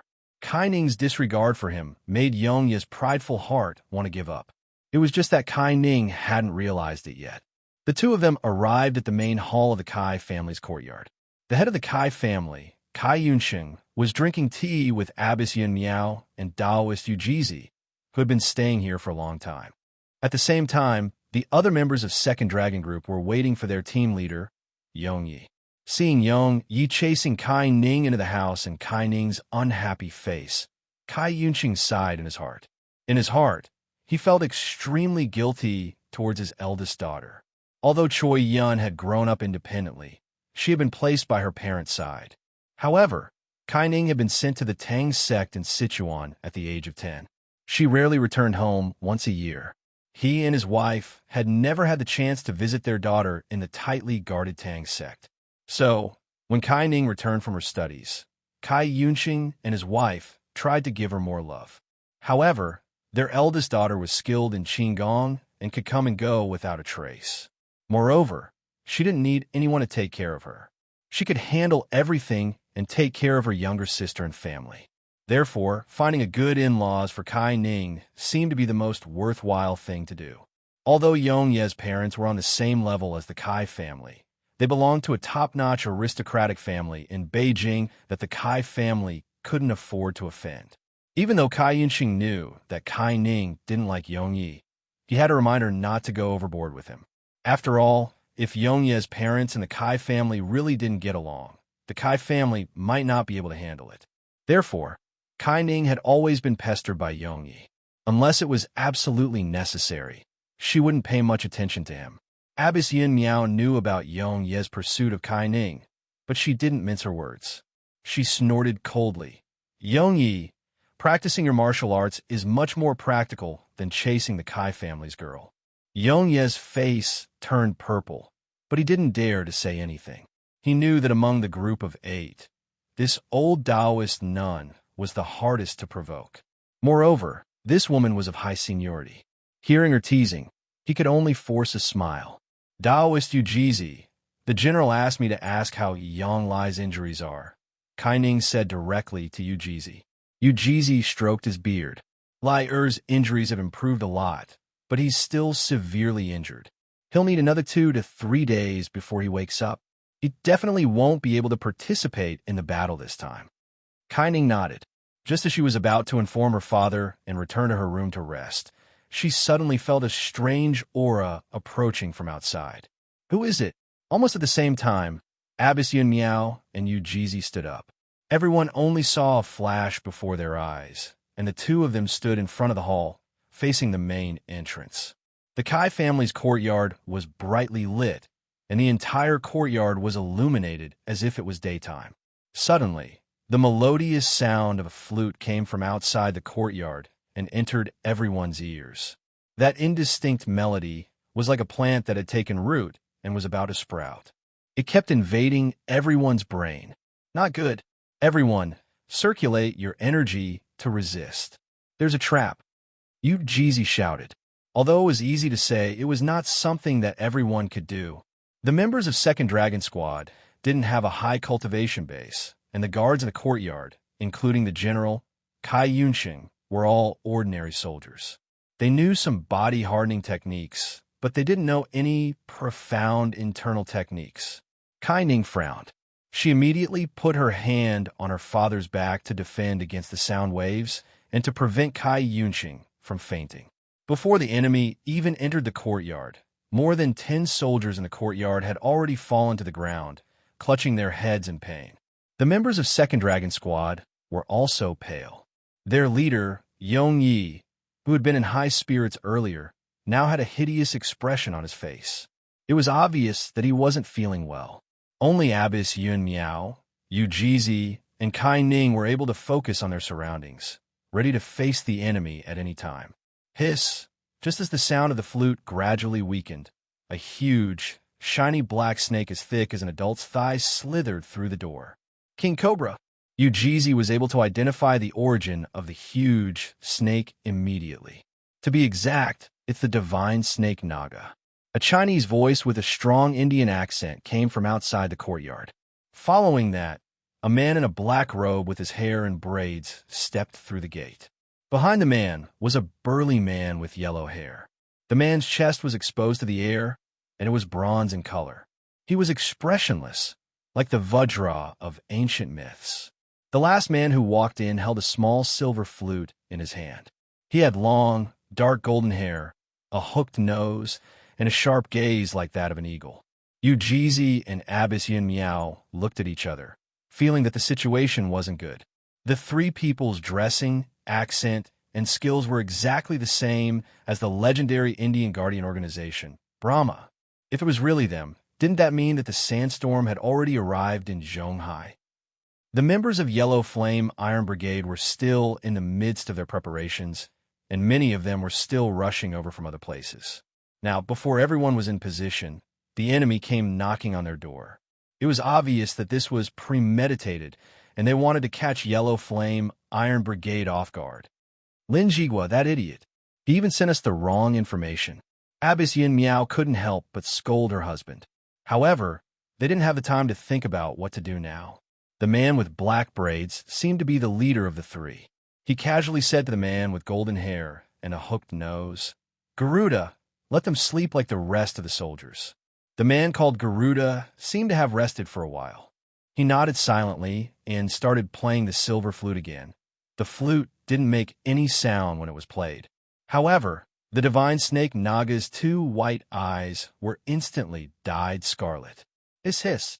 As it spat out its tongue, divine snake Naga shot up from the ground like a bolt of black lightning. It opened its bloody mouth and spat out a cloud of green poisonous fog towards Yun Miao and Yu Jizi. Chapter 383. The moment divine snake Naga spat out the poisonous substance, the few people in the house who were still conscious immediately realized why the three of them had swaggered into the Kai family's courtyard without any obstruction. The speed of this giant snake, coupled with the green mist that was obviously poisonous, made the ordinary soldiers nothing more than cannon fodder. Abbess Yun Miao's sword was already in her hand. The scarlet sword tassel danced in the wind, and her body emitted surging vital chi. She faced divine snake Naga head-on and raised her hand to send out a wave of sword light. The poisonous fog was blocked by the sword light and dispersed into the air. It didn't pose much of a threat. "Taoist, I'll deal with this beast. You just focus on the flute player." Jeezy already had this idea. With his extraordinary qigong, he leaped into the air and appeared in front of Garuda, who was playing the flute. He circulated the vital qi of Kunlun's Qian Yuan skill and slapped Garuda's head. But before Jeezy could hit Garuda, Garuda quickly retreated in a flash.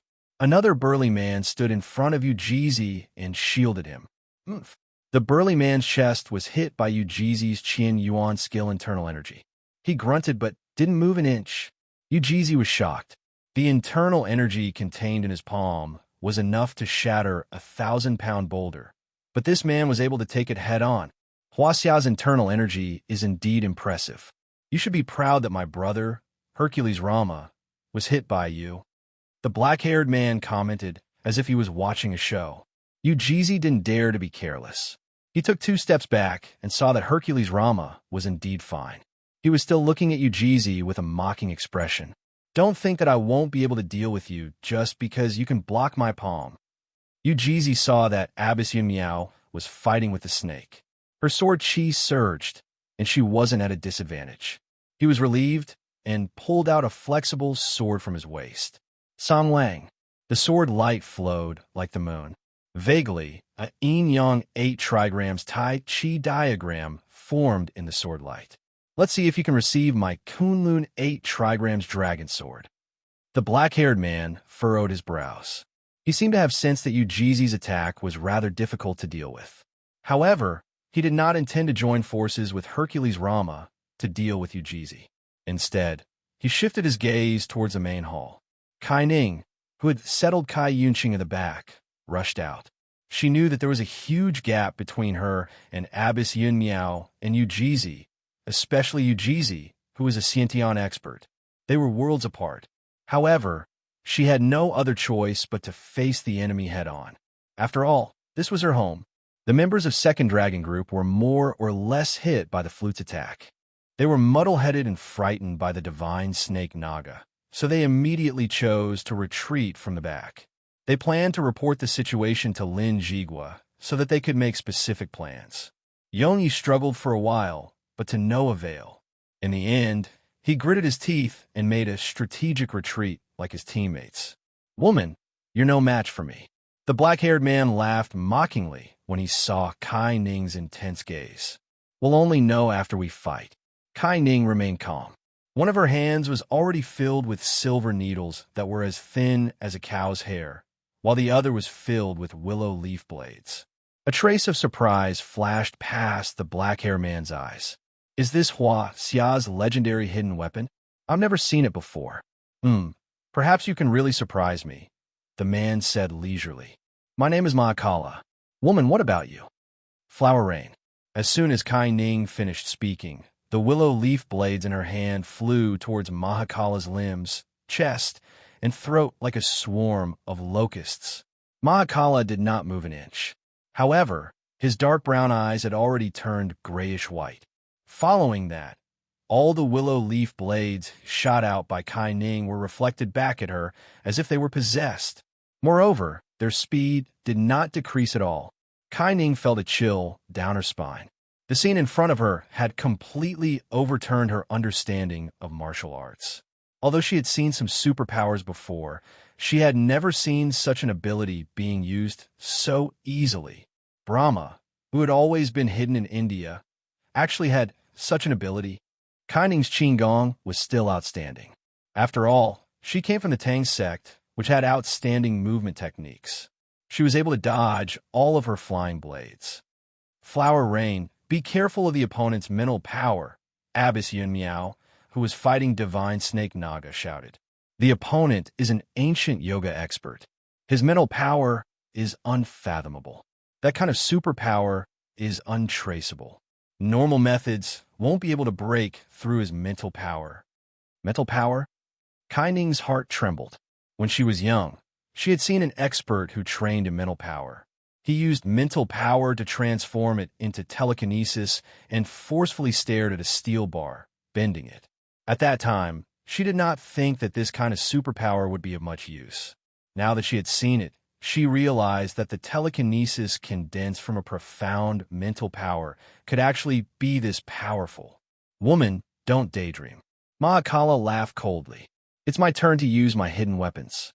When Mahakala finished speaking, countless pebbles, leaves, and grass within 20 feet of him floated into the air as if they had lost their gravity. I don't have a beautiful hidden weapon like yours, but to me, any object is a hidden weapon. When he finished speaking, the miscellaneous debris turned into sharp, killing weapons. With countless air-piercing sounds, they charged towards Kai Ning.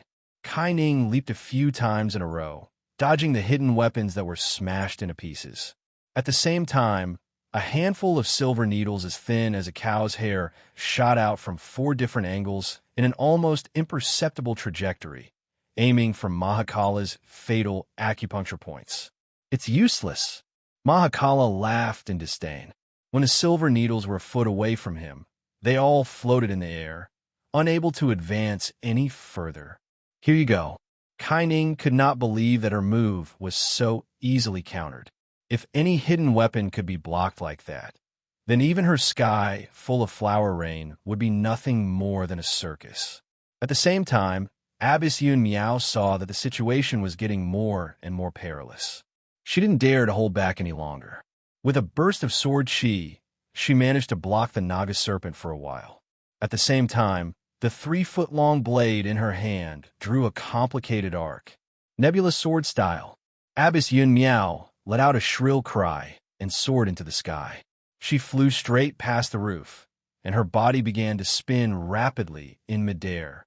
Following that, the long sword in her hand started to shine with dazzling colors. Red, orange, yellow, green, purple, and red. From afar, it looked like a vast nebula. Garuda commanded Naga Naga to leap up and bite Abbess Yun Miao. However, even though the snake's tail was strong, it couldn't jump too high. It could only watch as Abbess Yun Miao finished condensing her sword chi. Shushan's secret arts specialized in violent destruction. Now that Abbess Yun Miao wanted to fight with her life on the line, she naturally didn't hold back and condensed her destructive power to the maximum. Daoist Kai Ning, retreat quickly. Abbess Yun Miao shouted. Yu Jizi and Kai Ning, who were in the midst of fighting, tactfully jumped away. The dazzling nebula suddenly flashed, and a colorful ball of air let out a dull sound. Rustle, rustle, rustle. Sword chi of various colors were like a meteor shower. It was like a baptism of wind blowing leaves on Naga, Garuda, Herculean Mara, and Mahakala. The sword chi was no different from Sharp Blade, but it had more penetrative and destructive power. It also had various explosive properties, making it extremely difficult to deal with. Naga Naga's skin was extremely tough. Even though it started to writhe in pain, it was still able to withstand it. Unfortunately, Garuda didn't have such a tough snake skin. When the sword chi got close to him, he was immediately wounded and couldn't play his flute properly anymore. Herculean Mara didn't know what kind of martial arts he used, but he used his thick arms to block the countless sword chi. He didn't move an inch. However, from the blood splattering from the wound on his arm, it could be seen that he wasn't feeling well. Even Mahakala, who was previously calm and composed, became serious. He didn't have the time to care about the two beside him. The grayish-white light in his eyes gradually spread, and all the sword chi around him was neutralized in midair. When Abbess Yun Miao landed, Garuda was already covered in blood and couldn't fight anymore. Naga seemed to be worried about its master's safety, so it swam back to Garuda's side and spat out venom at Abbess Yun Miao. Herculean Mara roared angrily and broke 3 bluestone tiles with his feet. His eyes were bloodshot as he charged at Abbess Yun Miao. Abbess Yun Miao had just used the extremely destructive nebulous sword technique, and her true chi was almost depleted. How could she continue fighting? Ujizi saw this clearly. He stood in front of Abbess Yun Miao and switched to the Jade Dragon Heavenly Dipper Sword technique to fight against the injured Herculean Mara. Herculean Mara's strength wasn't as strong as before after taking on a large amount of sword chi. His fists and legs clashed with Ujizi's abundant Xiantian true chi, and he was forced to retreat. Back off! Erebus saw that the situation wasn't looking good, so he stood in front of Ujizi. His grayish-white eyes flashed, and Ujizi's dragon-raising sword didn't stab down. Child's play. Ujizi hadn't used his full strength. Seeing that Erebus dared to face his sword head-on, he wasn't willing to back down. His Qian essence energy burst forth from his body, and his Xiantian true Qi formed a spiral current that broke through Erebus' psychic field. Fish! Erebus retreated 3 to 4 steps in a panic, barely dodging Ujizi's murderous sword. Unexpectedly, before he could steady himself, more than 10 plum blossom darts came flying at the back of his head. Damn it! Erebus knew that it was Choi Yun's sudden arc of hidden weapons. He forcefully dispersed a layer of psychic power to change the trajectory of the darts, then flashed to Herculean Mara's side. Let's go. Erebus knew that he couldn't take down Ujizi and the others immediately, so he planned to escape with Herculean Mara, who still had some fighting strength left. Hearing Erebus's words, Herculean Mara didn't continue fighting and jumped over the wall with Erebus. Kai Ning wanted to chase after them, but Ujizi stopped her. Don't chase after them. The enemy is in the dark, and we're out in the open. If there's an ambush, we'll be doomed. But look, Abyss Yin Miao has used up too much of her true Qi, and she needs to rest for a while. Moreover, we've been ambushed, so the others must have been ambushed as well. We should contact the general immediately. Don't forget the main purpose of their visit. Ujizi explained as he pointed at Abyss Yin Miao, who was sitting cross-legged on the ground. Taoist, you mean?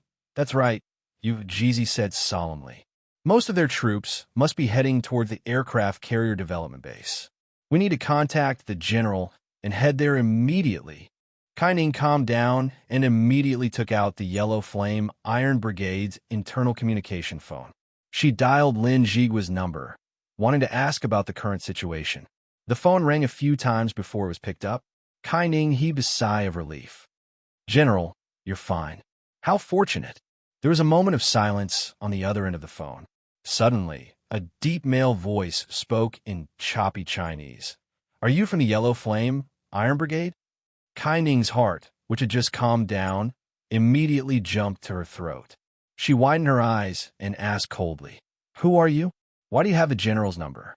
Where's the general? Your general, he's fine. He's right beside me, but it's not convenient for him to speak to you at the moment. The man's tone was calm and emotionless. As for me, they call me Mahabrahma. Chapter 384. It was getting closer to midnight.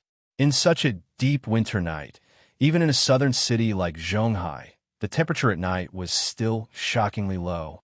Xiang Wei didn't like the smell brought by the hot air conditioner. Because she practiced martial arts on a daily basis, her physical fitness was far better than ordinary people, so she didn't turn on the air conditioner in the room. This made it hard for Mo Qianni, a woman who was used to staying in the office, to enter this room at first, but after sitting for a long time, she fell shivering. However, when Mo Qianni saw that Xiang Wei was only wearing a thin silk nightgown, and her plump thighs were faintly visible in front of her, she was reluctant to ask Xiang Wei to turn on the air conditioner. She felt that she would be looked down upon if she did so. She wasn't a spoiled flower. Less than 10 minutes after Yang Cheng left, Xiang Wei had been in the room, talking on the phone, seemingly ordering something. She only asked Mo Qianni to sit aside and wait for a while, and to get whatever she wanted to drink. After Xiang Wei finished the last call, she walked to sit opposite Mo Qianni with a smile. She pursed her delicate lips, stretched out her hand to Mo Qianni, and introduced herself. My name is Xiang Wei. Mo Qianni. This was actually the second time the two women shook hands, but it was the first time they officially got to know each other. After a simple handshake, the two didn't know what to say to each other, but they felt awkward sitting face to face without saying anything, so they needed to break this deadlock. At the same time, the two wanted to ask each other something, and as a result, they bumped into each other. Xiang Wei couldn't help but laugh, and so did Mo Qianni. The atmosphere finally softened a little. You first, Xiang Wei said. You're a guest after all. Mo Qianni pointed to the central air conditioner. Can you turn on the heater? I feel a little cold. Xiang Wei was stunned. Why didn't you say so earlier? I think you're wearing quite little, Mo Qianni said. She didn't finish the second part of her sentence. I'm too embarrassed to say it. Qiang Wei suddenly smiled and said, "Do you know what I want to ask you?" "What?" "I wanted to ask you, are you cold?" Qiang Wei winked at Mo Chinny. Mo Chinny was stunned and pouted. "If I had known earlier, I would have let you speak first." "I lied to you," Qiang Wei said quickly. Mo Chinny was naturally dissatisfied that she was fooled. She furrowed her brows and pouted, wanting to say something. However, they were not familiar with each other, and they were in someone else's place, so she couldn't say anything. Qiang Wei stood up and walked to the wall to turn on the central air conditioner. She turned around and saw Mo Chinny still looking gloomy. She couldn't help but laugh. "I'm just joking with you. Who asked you to look so gloomy? If Yang Chang comes back and sees you being so worried, he might think that I didn't protect you well." Mo Chinny suddenly thought of something and asked, "Chang, Qiang Wei, did you ask someone to protect us just now?" Qiang Wei nodded. "I called as many people as I could. Since Yang Chang said that Zhonghai is dangerous tonight, I better be careful." "Do you own a security company? Why did he say that I'll be safe here?" This was what Mo Chinny was most curious about. The woman in front of her was obviously similar to her, so she shouldn't have the ability to protect herself. Security company? Hearing Mo Chinny's thoughts, Qiang Wei couldn't help but giggle. She then said with a bit of pride, "Actually, I'm in the underworld. I'm the boss of the underworld." Qiang Wei felt that since Yang Cheng was willing to bring her here, there was no need to hide anything from her. Unexpectedly, after listening to Qiang Wei's words, Mo Chinny revealed a look of disbelief. She rolled her eyes, curled her lips, and said, "It's fine if you don't tell the truth. You don't have to make up such an excuse to fool me. I'm not a 3-year-old child. Moreover, how can there be a boss of the underworld who looks like you?" Qiang Wei blinked. She didn't understand. She was telling the truth. Why didn't she believe her? "What I look like? If a boss of the underworld looked like you, how could she make others afraid? At the very least, she'd have to look fierce and frightening. Moreover, she'd have to speak in an especially sinister tone, the kind that makes people shudder. You look younger than me by a year or 2. Calling you a little sister of the underworld is more like it." Mo Chinny analyzed in a way that she thought was reasonable. Qiang Wei touched her own face and said unhappily, "How do you know I'm younger than you? Maybe I was born earlier than you? You don't look older than me." Mo Chinny had been in the business world for many years after all. Her observation skills were much better than Qiang Wei's. From some of Qiang Wei's mannerisms, she could see a lot of things that Qiang Wei herself didn't notice. Immediately, Mo Chinny requested Qiang Wei to tell her when she was born. Qiang Wei didn't suspect anything and said it casually. Comparing the two, Mo Chinny was indeed older by a year. This time, Qiang Wei was a little discouraged. At first, she was quite magnanimous in taking care of her, but now, the identity of the older sister had changed. For the first time in her life, Mo Chinny felt that being older was a good thing. She seemed to have more confidence in front of Qiang Wei. She went closer and called out, "Little sister Qiang Wei, I'll call you that." Qiang Wei looked at Mo Chinny's proud look and said unhappily, "Being born earlier doesn't count. Let's arm wrestle.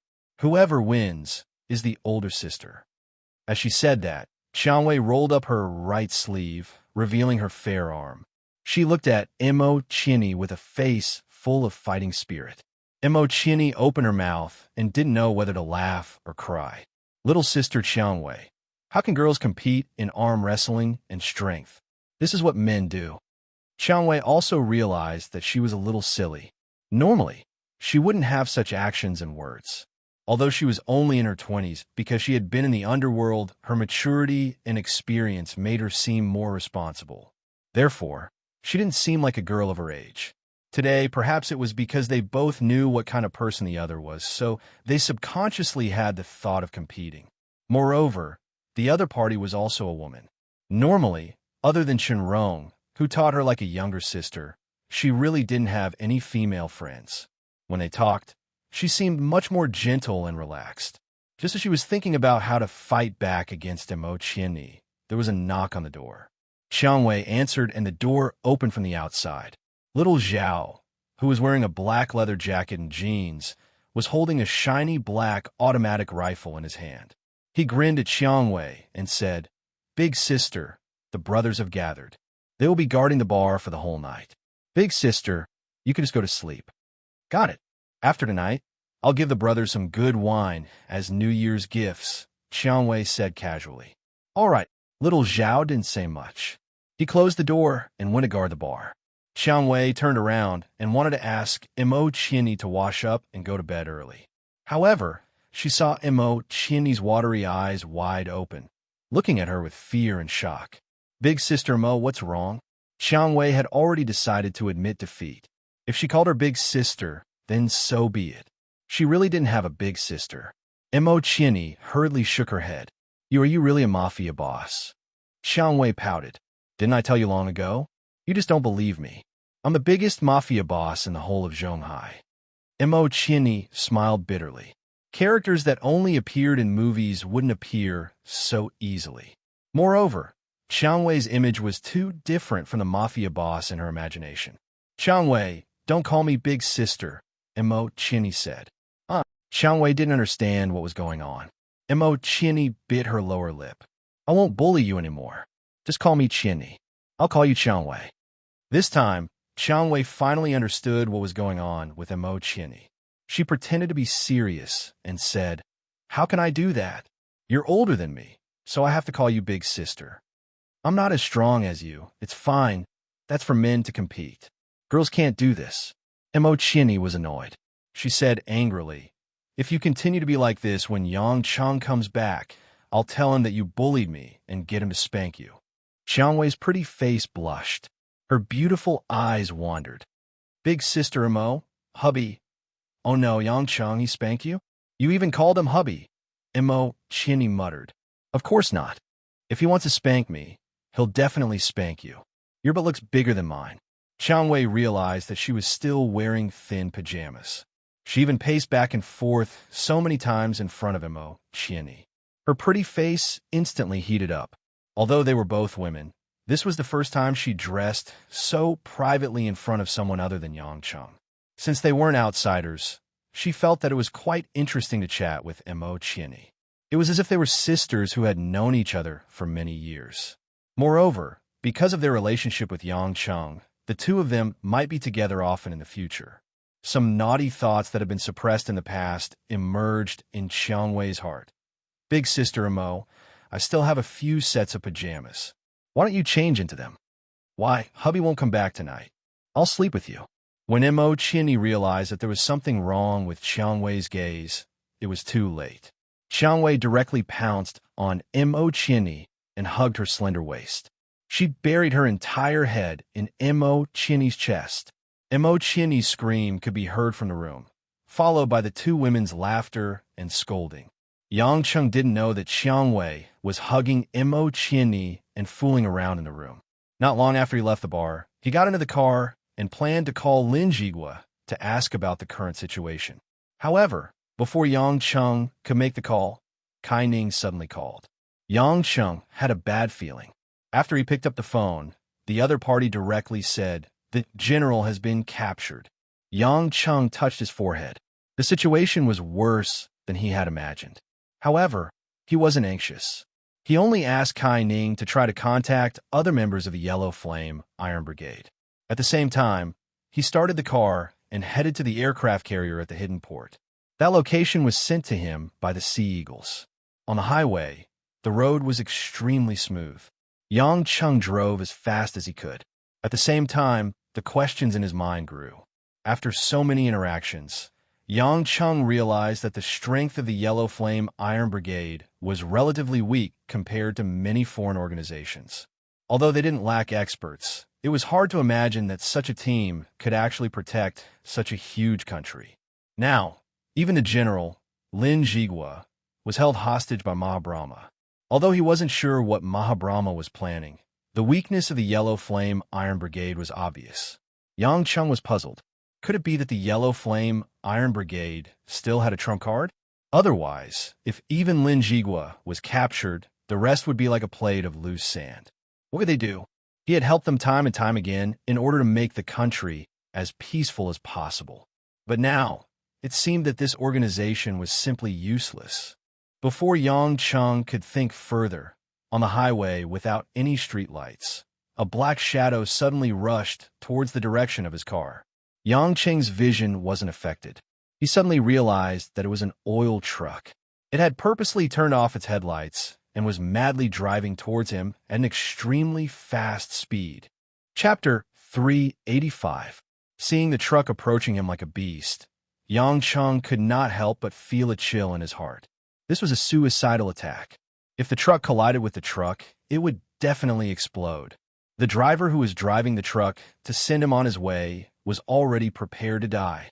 Although he was not afraid of this kind of explosion, Yang Cheng did not think that it was necessary to actually collide with the truck. After all, he had been driving the M3 for a long time and had developed feelings for it.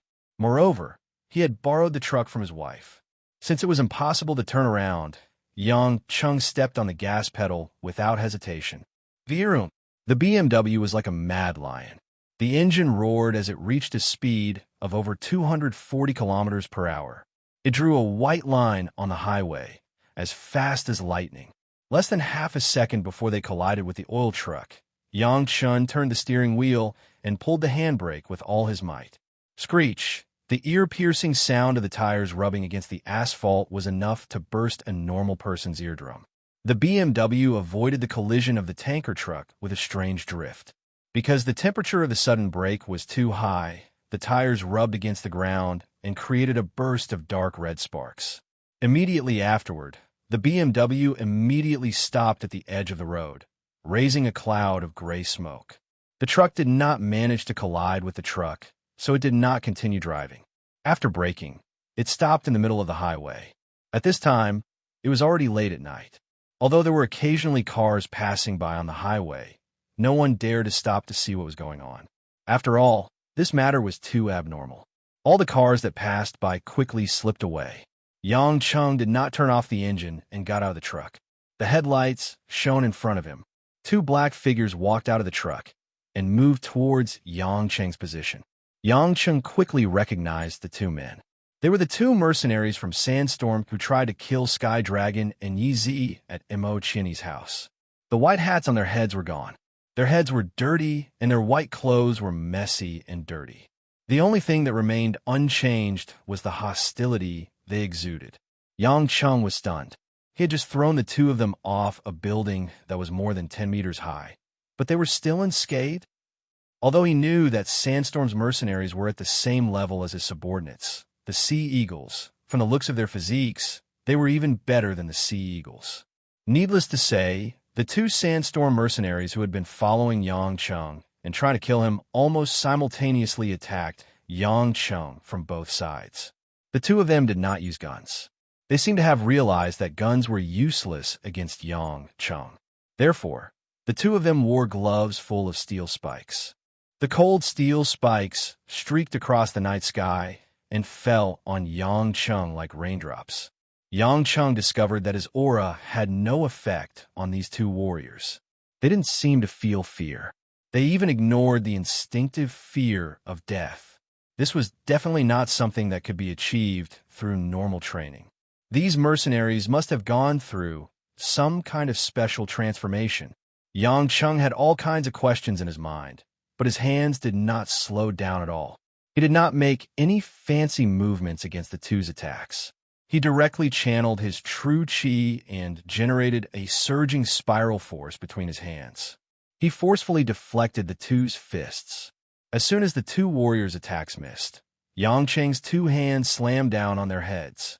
Pop-pop! With two loud sounds, Yang Cheng's palms, which were strong enough to crush rocks, landed on the two's foreheads. The scene of their heads exploding didn't happen as expected.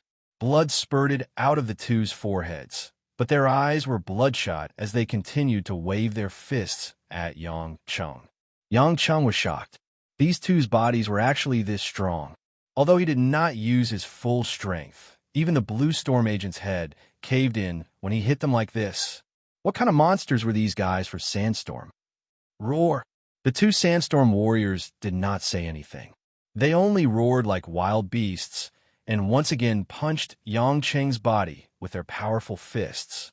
Yang Cheng did not dodge. Although the two's fists were extraordinarily strong, the steel nails could only penetrate his clothes. Yang Cheng was attacked by the two while his two hands grabbed their throats. Crack, crack. With two crisp sounds, Yang Cheng used a bit of force and crushed the two's throats. If it was a normal person, no matter how strong they were, their throat would be broken and they would not be able to survive. However, these two sandstorm warriors only continued to roar while their hands continued to punch Yang Cheng's body. Yang Cheng frowned. Were they zombies? Why were they like the undead creatures in Western legends? Did they not need to breathe?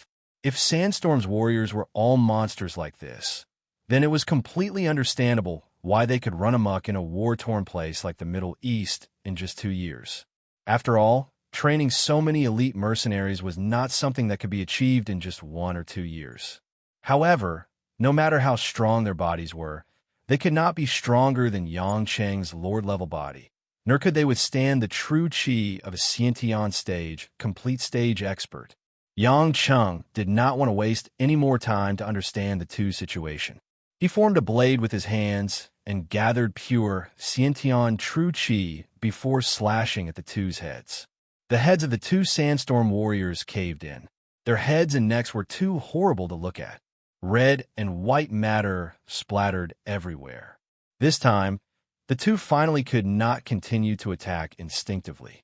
It seemed that their brains were their weakness. After their heads were completely smashed by Yang Cheng, they fell to the ground. However, Yang Cheng didn't feel relaxed at all.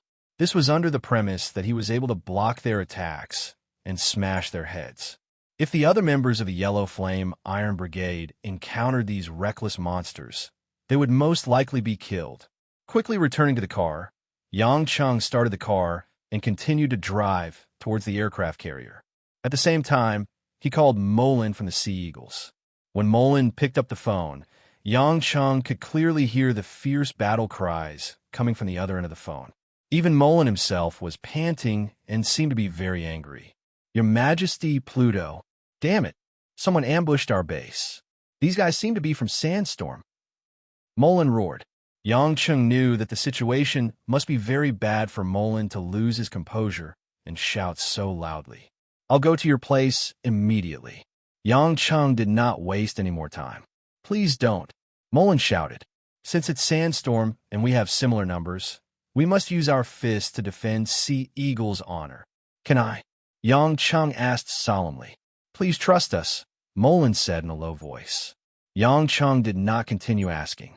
After hanging up the phone, he continued to drive towards the aircraft carrier. However, the doubts in Yang Cheng's mind deepened.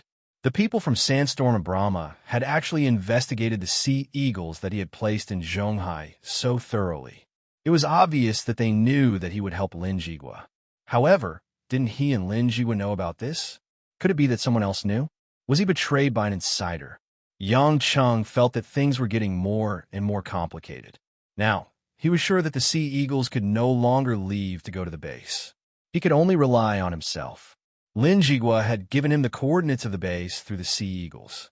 It was located near an abandoned harbor in Zhonghai. Throughout the year, almost no one would think of such a remote place. Every time the tides rose and fell, the harbor would easily generate huge waves. According to Lin Jigua, a few decades ago, the government abandoned the harbor because many people were swept away by the tides. At the same time, they secretly started to build an aircraft carrier base. Following the winding stone path, Yang Cheng arrived at the harbor that was covered in withered weeds. The abandoned cement floor could vaguely see the prosperous scene of the past. However, the surrounding factories were almost all ruined. When Yang Cheng got out of the car, 3 figures immediately appeared in the darkness. Upon closer inspection, he realized that it was Kai Ning, Yu Jizi, and Abyssian Miao who had just called him. Yang Cheng smiled bitterly. It can't be. Only the 3 of you are here, right? Unfortunately, that's how it is, Kai Ning said gloomily. I can't contact the others. If it weren't for the Taoist and Abbess' extraordinary skills, we probably wouldn't have been able to come here. Only then did Yang Cheng notice that Abbess Yun Miao's face was rather pale. It was obvious that she had expended too much of her true chi. Where exactly is the base? Yang Cheng asked. Kai Ning pointed at a cliff in the distance. In the darkness, there was only a faint silhouette.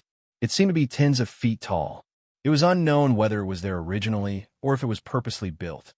From there, we can reach a lifting facility. The entrance to the base is at the bottom of the cliff. Let's go. Without another word, Yang Cheng immediately followed the three to the cliff. As they moved forward, Abbess Yun Miao said in a comforting tone, "Thank you for coming. If it weren't for you, we wouldn't have been able to deal with the enemy this time. Don't thank me. They almost killed my woman. They deserve to die." At the same time, Yang Cheng was still thinking about the ambush on Sea Eagles. If he didn't do something about it, it would be too cold-blooded. Kai Ning frowned. Ruashi was ambushed. Yang Cheng shook his head. Someone else. A strange look flashed across Kai Ning's eyes, but she didn't ask anything. Seeing that Abbess Yun Miao didn't look too good, Yang Cheng asked, "Do you know who ambushed you?" Ujizi said, "From their names, it seems to be Mahakala, Garuda, and Mara. That's the three." Yang Cheng thought for a moment. It should be Mahakala and Hercules Mara. Legend has it that those two are the two clones of Vishnu, the guardian deity of India. Mahakala is slightly stronger, while Hercules Mara is the younger brother. As for Garuda, it's the name of Mahakala's divine bird. What? Clones? How could they be together? How could Abbess Yun Miao be at ease when she heard that the three of them were only a human and a beast that they had barely managed to repel? Yang Cheng shook his head. "I don't know either. It's only a legend in Indian mythology. Brahma is too mysterious. I've only heard about many ancient Indian techniques. No matter what, even if they're holding back, we have to stop them as soon as possible. Hopefully, the base's internal defenses haven't been breached yet, so the general can be safe for now," Ujizi said solemnly. Abbess Yun Miao's face darkened. It wasn't clear whether she was worried about the aircraft carrier or her husband, whom she had always disliked. Chapter 386. A cliff that was tens of feet high wasn't something an ordinary person could climb. If it was in the past, there would be hidden sentries stationed here. If there were people who could pass through, they would use machines to pull them up. However, there was no one guarding here today. Fortunately, Yang Cheng and the other three were skilled in Qigong. They could still use some protruding rocks to jump up the cliff. When they reached the top of the cliff, there was a relatively flat piece of land. If one didn't look closely, they wouldn't notice that there was a hidden elevator installed at the corner of the cliff. Naturally, no one would destroy this installation. After all, even if the enemy entered, they wouldn't cut off their own escape route. Not many people could rely on their own strength to climb up and down this cliff. After Yang Cheng and the other three entered the elevator, Kai Ning looked around and found a button. She pressed it, and the elevator slowly descended. After half a minute, the elevator arrived at a hidden concave area at the bottom of the cliff. However, there was a thick steel plate that extended from the inside of the concave cliff to the elevator's exit. This place was obviously designed in many ways. If one looked from the outside, they wouldn't be able to see the mysteries of this place. Following the steel plate on the ground, Yang Cheng and the other three looked up and saw an electronic door made of alloy. It was already wide open, so they really went in. Abbess Yun Miao sighed. This isn't the worst-case scenario. The worst-case scenario is that they've already destroyed it and left, Ujizi said. Yang Cheng suddenly thought a question. "Have you guys been here before?" The three of them shook their heads. Kai Ning said, "If it wasn't for this mission, we wouldn't have known that there's a hidden aircraft carrier base here." Yang Cheng pondered for a moment and nodded. "Let's go in then." After entering the interior, the four of them realized that the walkway alone was more than 100 meters long. It extended all the way into the depths of the mountain. The light inside was getting brighter and brighter. Obviously, there was a lot of lighting equipment inside. After walking out a doorway, the view in front of them widened. Suddenly, another grotto heaven appeared. It was hundreds of meters tall and close to 1,000 meters wide. It was built using reinforced metal frames and concrete. All kinds of high-tech electronic equipment filled the entire space, and the wide river-like design in the center should be the water body used to build the aircraft carrier. However, what was surprising was that there were no aircraft carriers here at all. Could it be that the aircraft carrier that was under construction has been moved away? Kai Ning muttered, clearly sensing something unusual. If there was a fight going on here, or if there was destruction everywhere, the four of them would have thought that it was normal. However, the current scene was very strange. Let's go in and take a look. It's obvious that someone has been here before, Ujizi said. The four of them walked forward for a while. The entire underground space was not filled with traces of blood and destruction as they had imagined. Instead, it was extremely clean and tidy. Moreover, it was quiet and uninhabited, as if all the workers in a factory had gotten off work. Wait! Yang Chung stopped in his tracks and looked up at a high platform beside him. The other three also followed Yang Cheng's gaze and looked up. To their surprise, they saw a familiar figure in military uniform sitting on a chair. His whole body was tied up, and he seemed to be unconscious. General, Kai Ning exclaimed. That person was Lin Jigua, who had been captured by the so-called Mahabrahma. In the next moment, more than 10 silhouettes suddenly appeared on the empty high platform like a magic trick. A group of people dressed in different attire looked at Yang Chun and the other three in ridicule with a calm and unruffled posture. At the front was a pink-skinned man with a slightly haggard face. He was probably not young. He wore a golden snake-pattern top hat and a white robe. He held a string of agate prayer beads in one hand and a seemingly ordinary black glazed water jar in the other. No one knew what it was carrying. Since you guys were able to come here, you must have defeated a few of my subordinates one by one. Congratulations, the man said with a fake smile. Yang Chung looked at the man's attire and frowned. You are Mahabrahma? Mahabrahma was slightly stunned. He then said, You must be the new Pluto. I didn't expect you to be so young. I have been looking forward to meeting you for a long time. Cut the crap. If you want to fight, let's fight. Abbess Yin Miao was furious when she saw Lin Jigua tied up and unconscious. Even though she hated him, he was still the man she had once wanted to marry. Even though she had lived in seclusion with her granddaughter in the mountains for so many years, she hadn't mentioned anything about severing ties with Lin Jigua. When they met, they would only quarrel. It was obvious that Abbess Yin Miao still hadn't thought about severing ties with him. How can you be so brave after losing to me? A cold voice rang out. It was the black-clothed, braided man beside Mahabrahma. Abbess Yin Miao pointed her sword at Mahabrahma. I'll let you escape just now. See how I'll deal with you guys this time. Abbess, don't be rash. We're outnumbered. Jeezy hurriedly said. So what? We'll fight when we have to. Abbess Yin Miao roared and leaped into the air.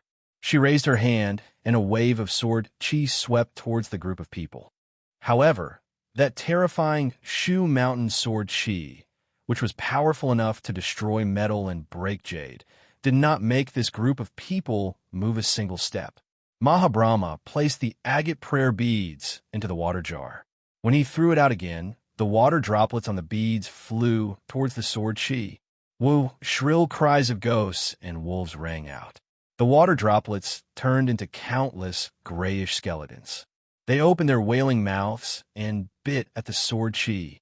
When the sword chi collided with the souls, it disappeared without a trace. Following that, the skeletons didn't slow down at all as they pounced towards Abbess Yun Miao's chest. This scene was like demonic magic. Abbess Yun Miao cultivated the way of the sword. So how could she have seen something like this? Moreover, she was a woman after all. She was extremely afraid of ghosts and monsters, so she was almost stunned. Abbess, back off. Ujizi suddenly appeared in front of Abbess Yin Miao. With one hand on her back, he quickly drew a heavenly dipper talisman with the other. Crimson true chi flowed in the air like blood. Kunlun talisman technique, ghost repelling. Numerous talismans imprinted themselves onto the screaming skeletons. The crimson talisman emitted a golden light, and before the skeletons could react, they were forcefully dispersed into the air. Kunlun sect specialized in martial arts, talisman techniques, and pill refinement. Among them, Talisman techniques that subdued demons and exorcised evil were the nemesis of such ghost tricks. Yang Cheng didn't expect Yujizi to have such a trick up his sleeves. He couldn't help but think highly of the old Taoist. If I'm not wrong, that Brahma's water jar contains water from the Ganges River. Legend has it that Brahma relied on the water of the Ganges River to create life. The Ganges River is a sacred river in India. It has been worshipped since ancient India. Countless Indians have committed suicide in the river, and countless corpses of those who died sank into the river. Therefore, since ancient times, every drop of the Ganges River has condensed a large amount of dead qi. Taoist and Abbess, please be careful. Your Majesty Pluto is very knowledgeable. Mahabrahma wasn't annoyed when his trick was seen through. Instead, he said with some interest, "The land of Huaxia is indeed full of hidden talents. The ghost energy condensed by my Ganges River's holy water can be so easily dispelled." Small tricks. From what I see, you're not the so-called heavenly king. You're obviously a demon. Jeezy shouted angrily. He took out the 1,000-year peachwood sword from his back. After all, the peachwood sword was more practical in dealing with the power of ghosts and monsters. "Heavenly King, let me deal with this Taoist." At this moment, a man with an extremely unusual appearance stood out and shouted with a sharp voice that sounded like a woman's. This man had a dignified and handsome face. His skin was very light, and he had the messy blue-black hair of an ancient Indian ascetic. There was a silver band on his head, and his crescent moon earrings were swaying and twinkling.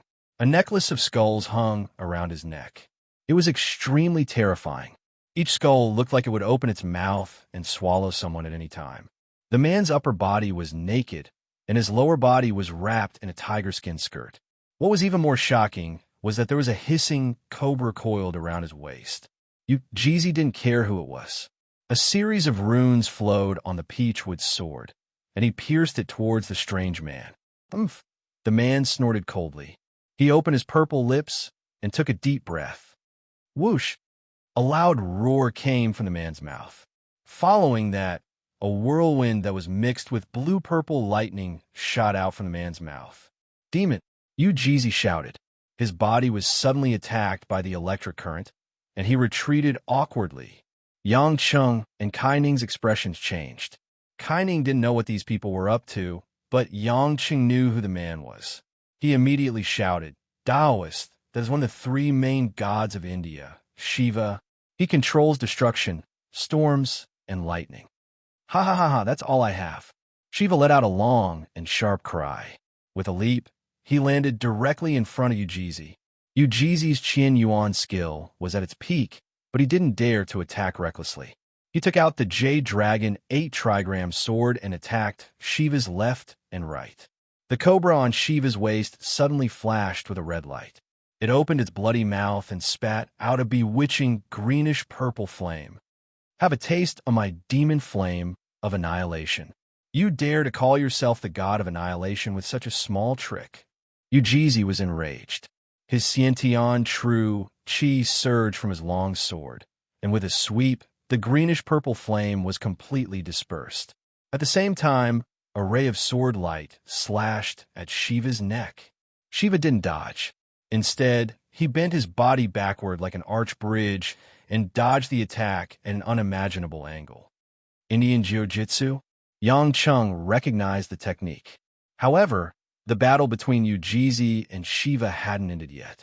The few people on the high platform didn't want to watch anymore. Another 5 people jumped down and glared at Yang Cheng and the other 2 like tigers watching their prey. The 2 brothers, Mahakala and Bolrama, were among them. They looked at Abbess Yin Miao with a cruel smile. Mahakala said, "We didn't use our full strength just now because it wasn't the right time. Now, we'll let you die willingly." Abbess Yin Miao laughed coldly. "Show us what you're capable of." Even though she had expended a lot of true qi, she wasn't afraid of the formation in front of her. At the same time, a woman with a bewitching figure and tan skin appeared in front of Kai Ning. She exuded a seductive charm. This woman was barefooted and wore a long string of silver bracelets on her wrist. Just a casual gesture from her eyebrows was enough to turn all living things upside down. This kind of beauty made people feel unnatural, but they couldn't tell what was wrong with it. Ha ha! The woman looked at the solemn Kai Ning and laughed. I heard that the Yellow Flame Iron Brigade has 8 groups, and so does our Brahma Heaven. I'm one of the 8 groups, Azura. Little sister, let me spar with you for a bit today. In ancient Indian mythology, heaven represented the gods, and Azura represented the demons. They were both part of the 8 groups. Among the Azuras, the men were extremely ugly, and the women were extremely beautiful. Heaven had delicious food, but no beautiful women. Azura had beautiful women, but no delicious food. Hence, the gods and demons battled endlessly, and it was incomparably tragic. The woman in front of her was extremely beautiful, so it was understandable that she called herself an Azura. However, to Kai Ning, no matter how beautiful she was just an enemy. Moreover, she was an enemy that she couldn't fathom at all. Her opponent's moves were all unconventional, and she was extremely nervous. Yang Cheng looked at the 3 people beside him. Seeing that there was no danger, he looked straight at the 2 in front of him. Chapter 387. These 2 members of Brahma Heaven had numb expressions on their faces. They looked like puppets, and their appearances were completely different from the others. One of them had a red face and was wearing a crimson robe embroidered with Vedic scriptures. He held a gold-plated dagger in his hand that was engraved with a flame totem. The other person was wearing a pair of dark blue and black trousers. His upper body was bare, and his jet black hair hung down to his waist. He didn't have any weapons. He only had a simple silver bell on one hand, and a thin silver snake coiled around his other hand. The snake's head extended all the way to the snake's tail, and there was a thin black line. Yang Qing looked at them with interest. He smiled and said, "If I'm not mistaken, the 2 of you are the fire god Agni and the water god Varuna.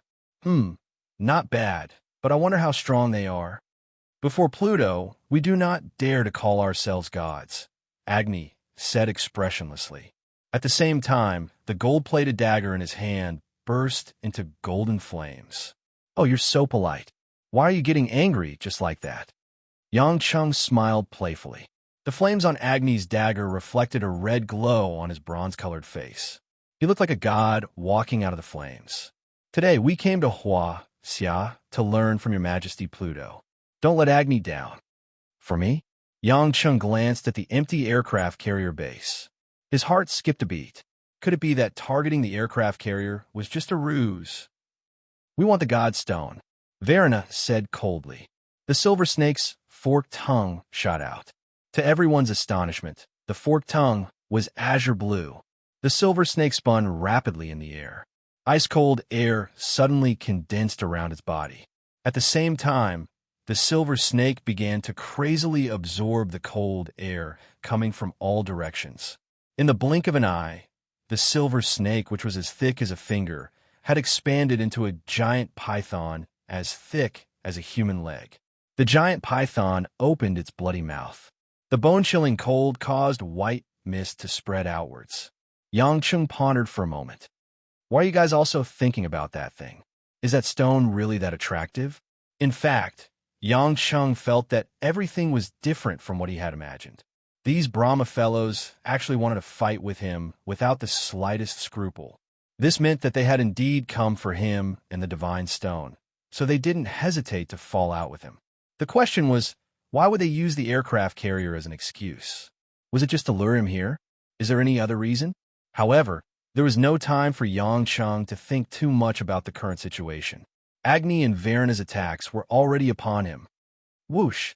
The gold-plated dagger that was burning with blazing flames was swung down when it was only a few meters away from Yang Cheng.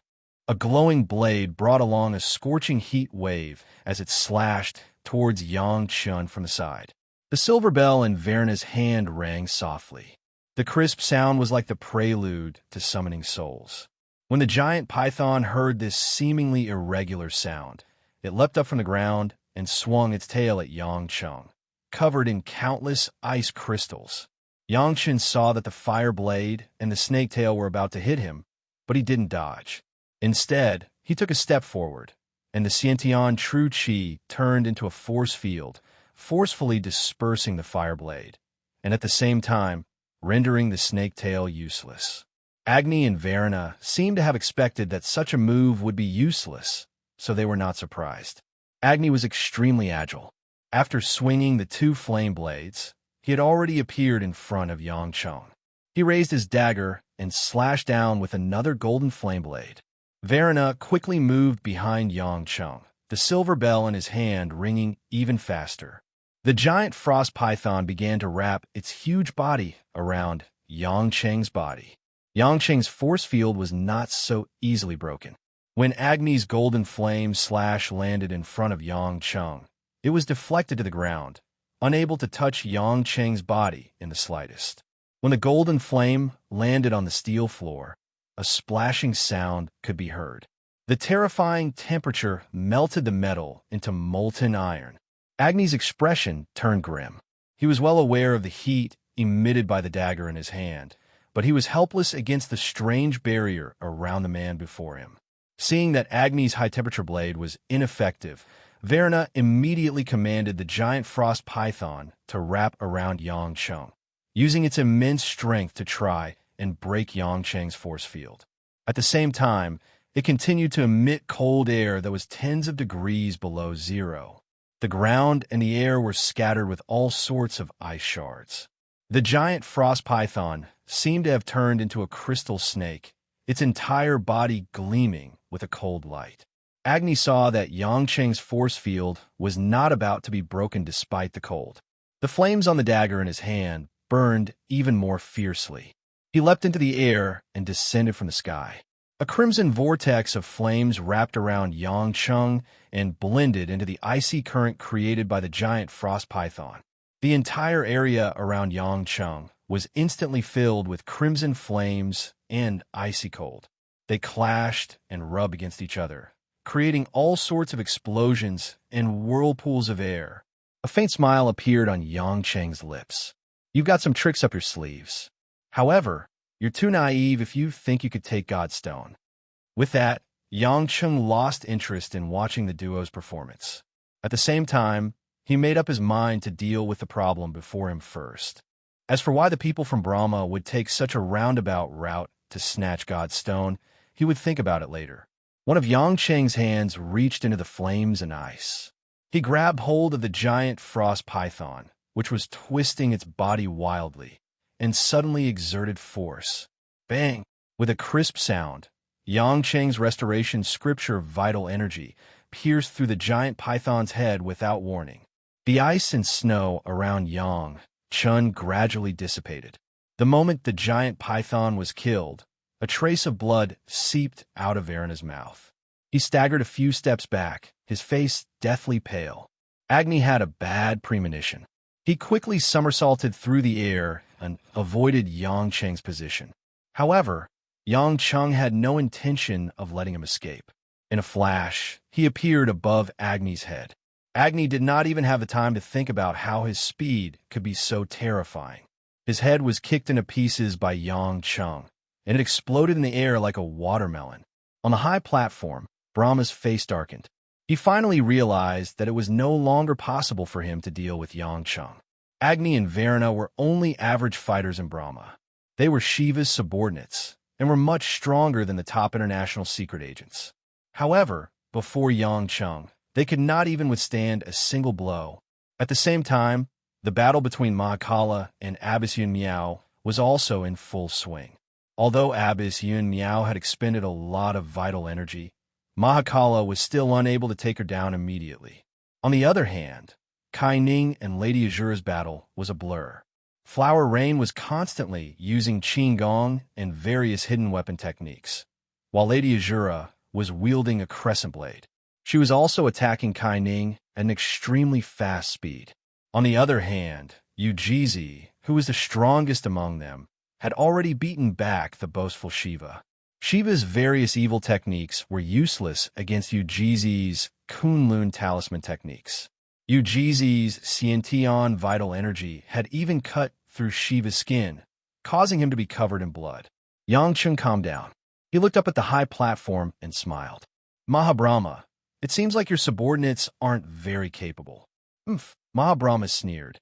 Hades, the general of the Yellow Flame Iron Brigade, is still in my hands. If you insist on fighting, I will send him to the Western Paradise immediately.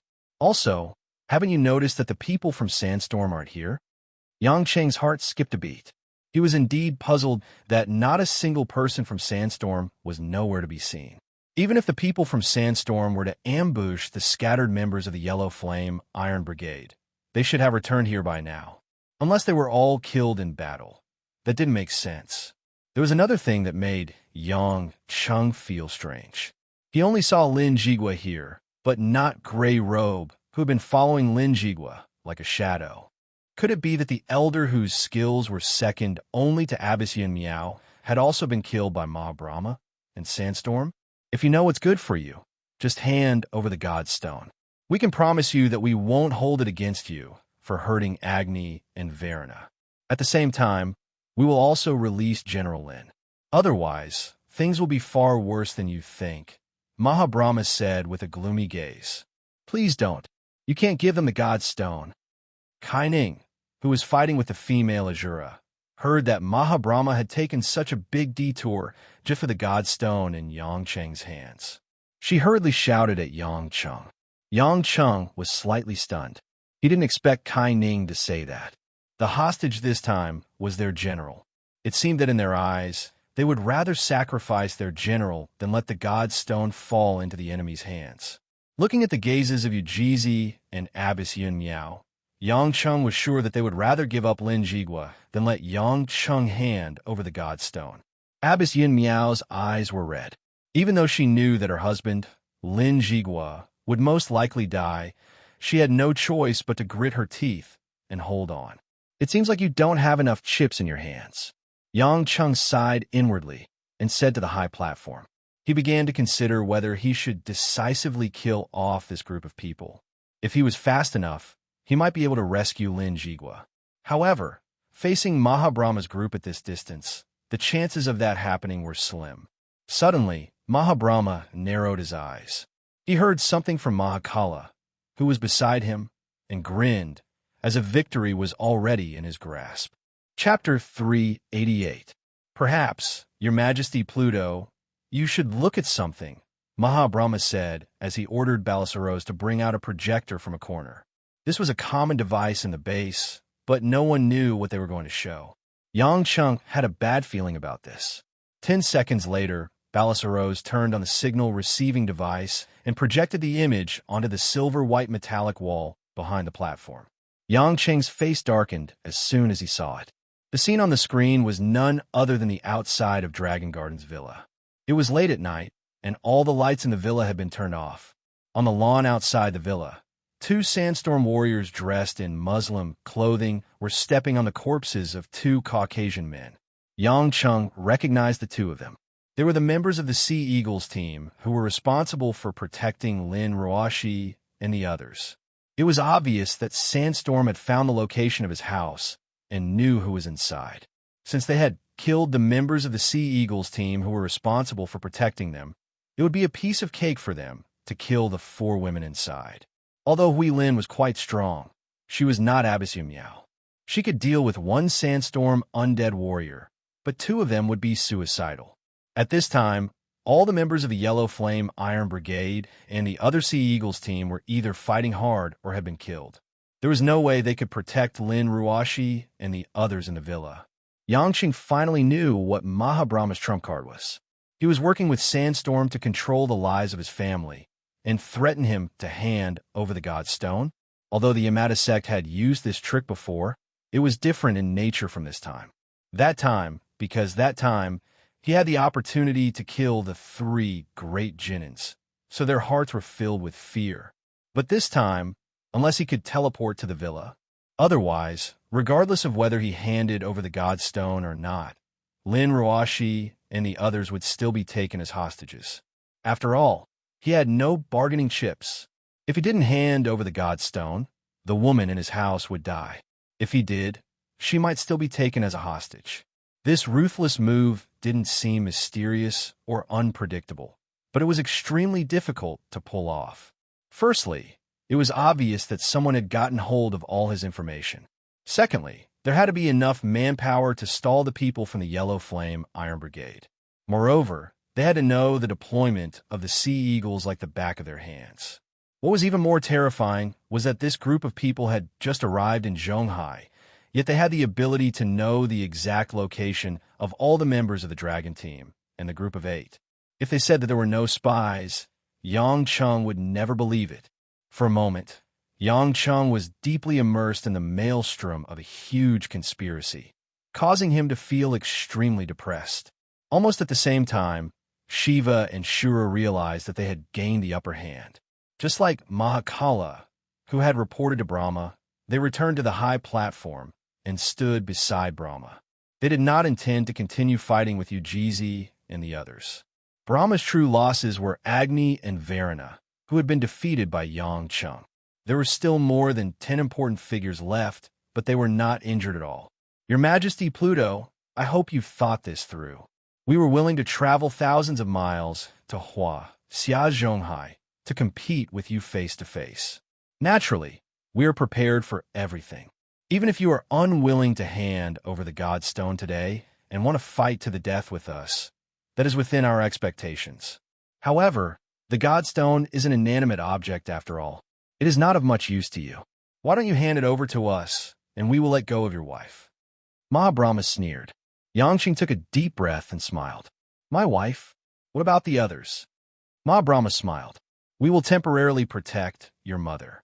When we feel that we can safely return her to your hands, we will naturally send her back to Huaxia safely. Yang Cheng suddenly understood. There was indeed a traitor. After all, other than Lin Ruoxi, there were other people in his villa. If it wasn't for the few people he was very familiar with, he wouldn't have known at all. The 2 Sandstorm soldiers hadn't even entered the villa, but they knew that there were other people inside. Of course, it was someone else who had told Brahma. Furthermore, he and his mother, Guoshuahua, had only reunited for a few days, but Brahma's people actually knew that Guoshuahua was living in the villa. They even used her birth mother as a bargaining chip. It was obvious that this was premeditated. Who was the one who had leaked the information and caused the Yellow Flame Iron Brigade and the Sea Eagles to be completely controlled? Yang Cheng couldn't immediately figure it out. However, in the current situation, if he didn't hand over the Godstone, there would only be one outcome, a life and death struggle. However, when he thought about how Lin Ruoxi and Guoshuahua would be slaughtered by the 2 Sandstorm mercenaries, Yang Cheng's heart twitched violently. Although he was furious, he couldn't do anything about it. It was truly painful. Yang Cheng, don't be soft-hearted. Even if you hand over the Godstone, they will definitely take Ruoxi and the others away. When that happens, you will have nothing left. Abbess Yun Miao saw the hesitation on Yang Cheng's face. After struggling for a bit, she immediately advised, the Godstone is very important.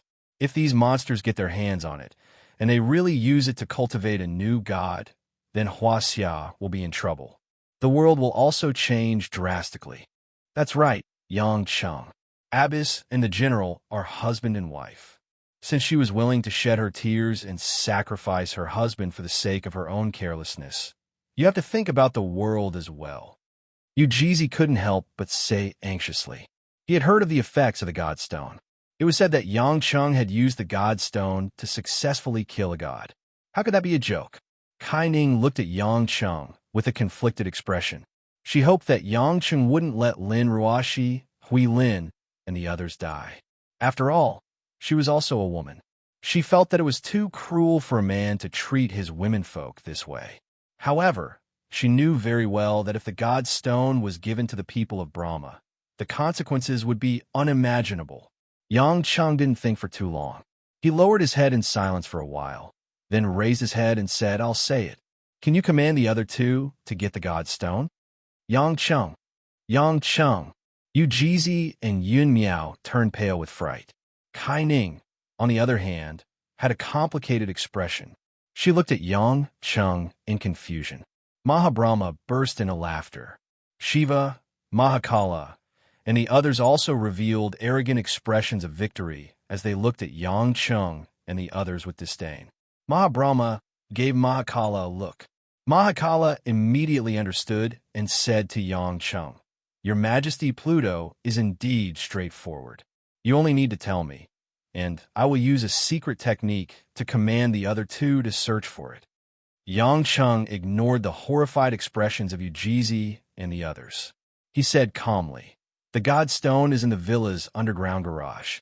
Ask them to enter the garage first, then head north." As Yang Chung spoke, Mahakala pointed between his brows.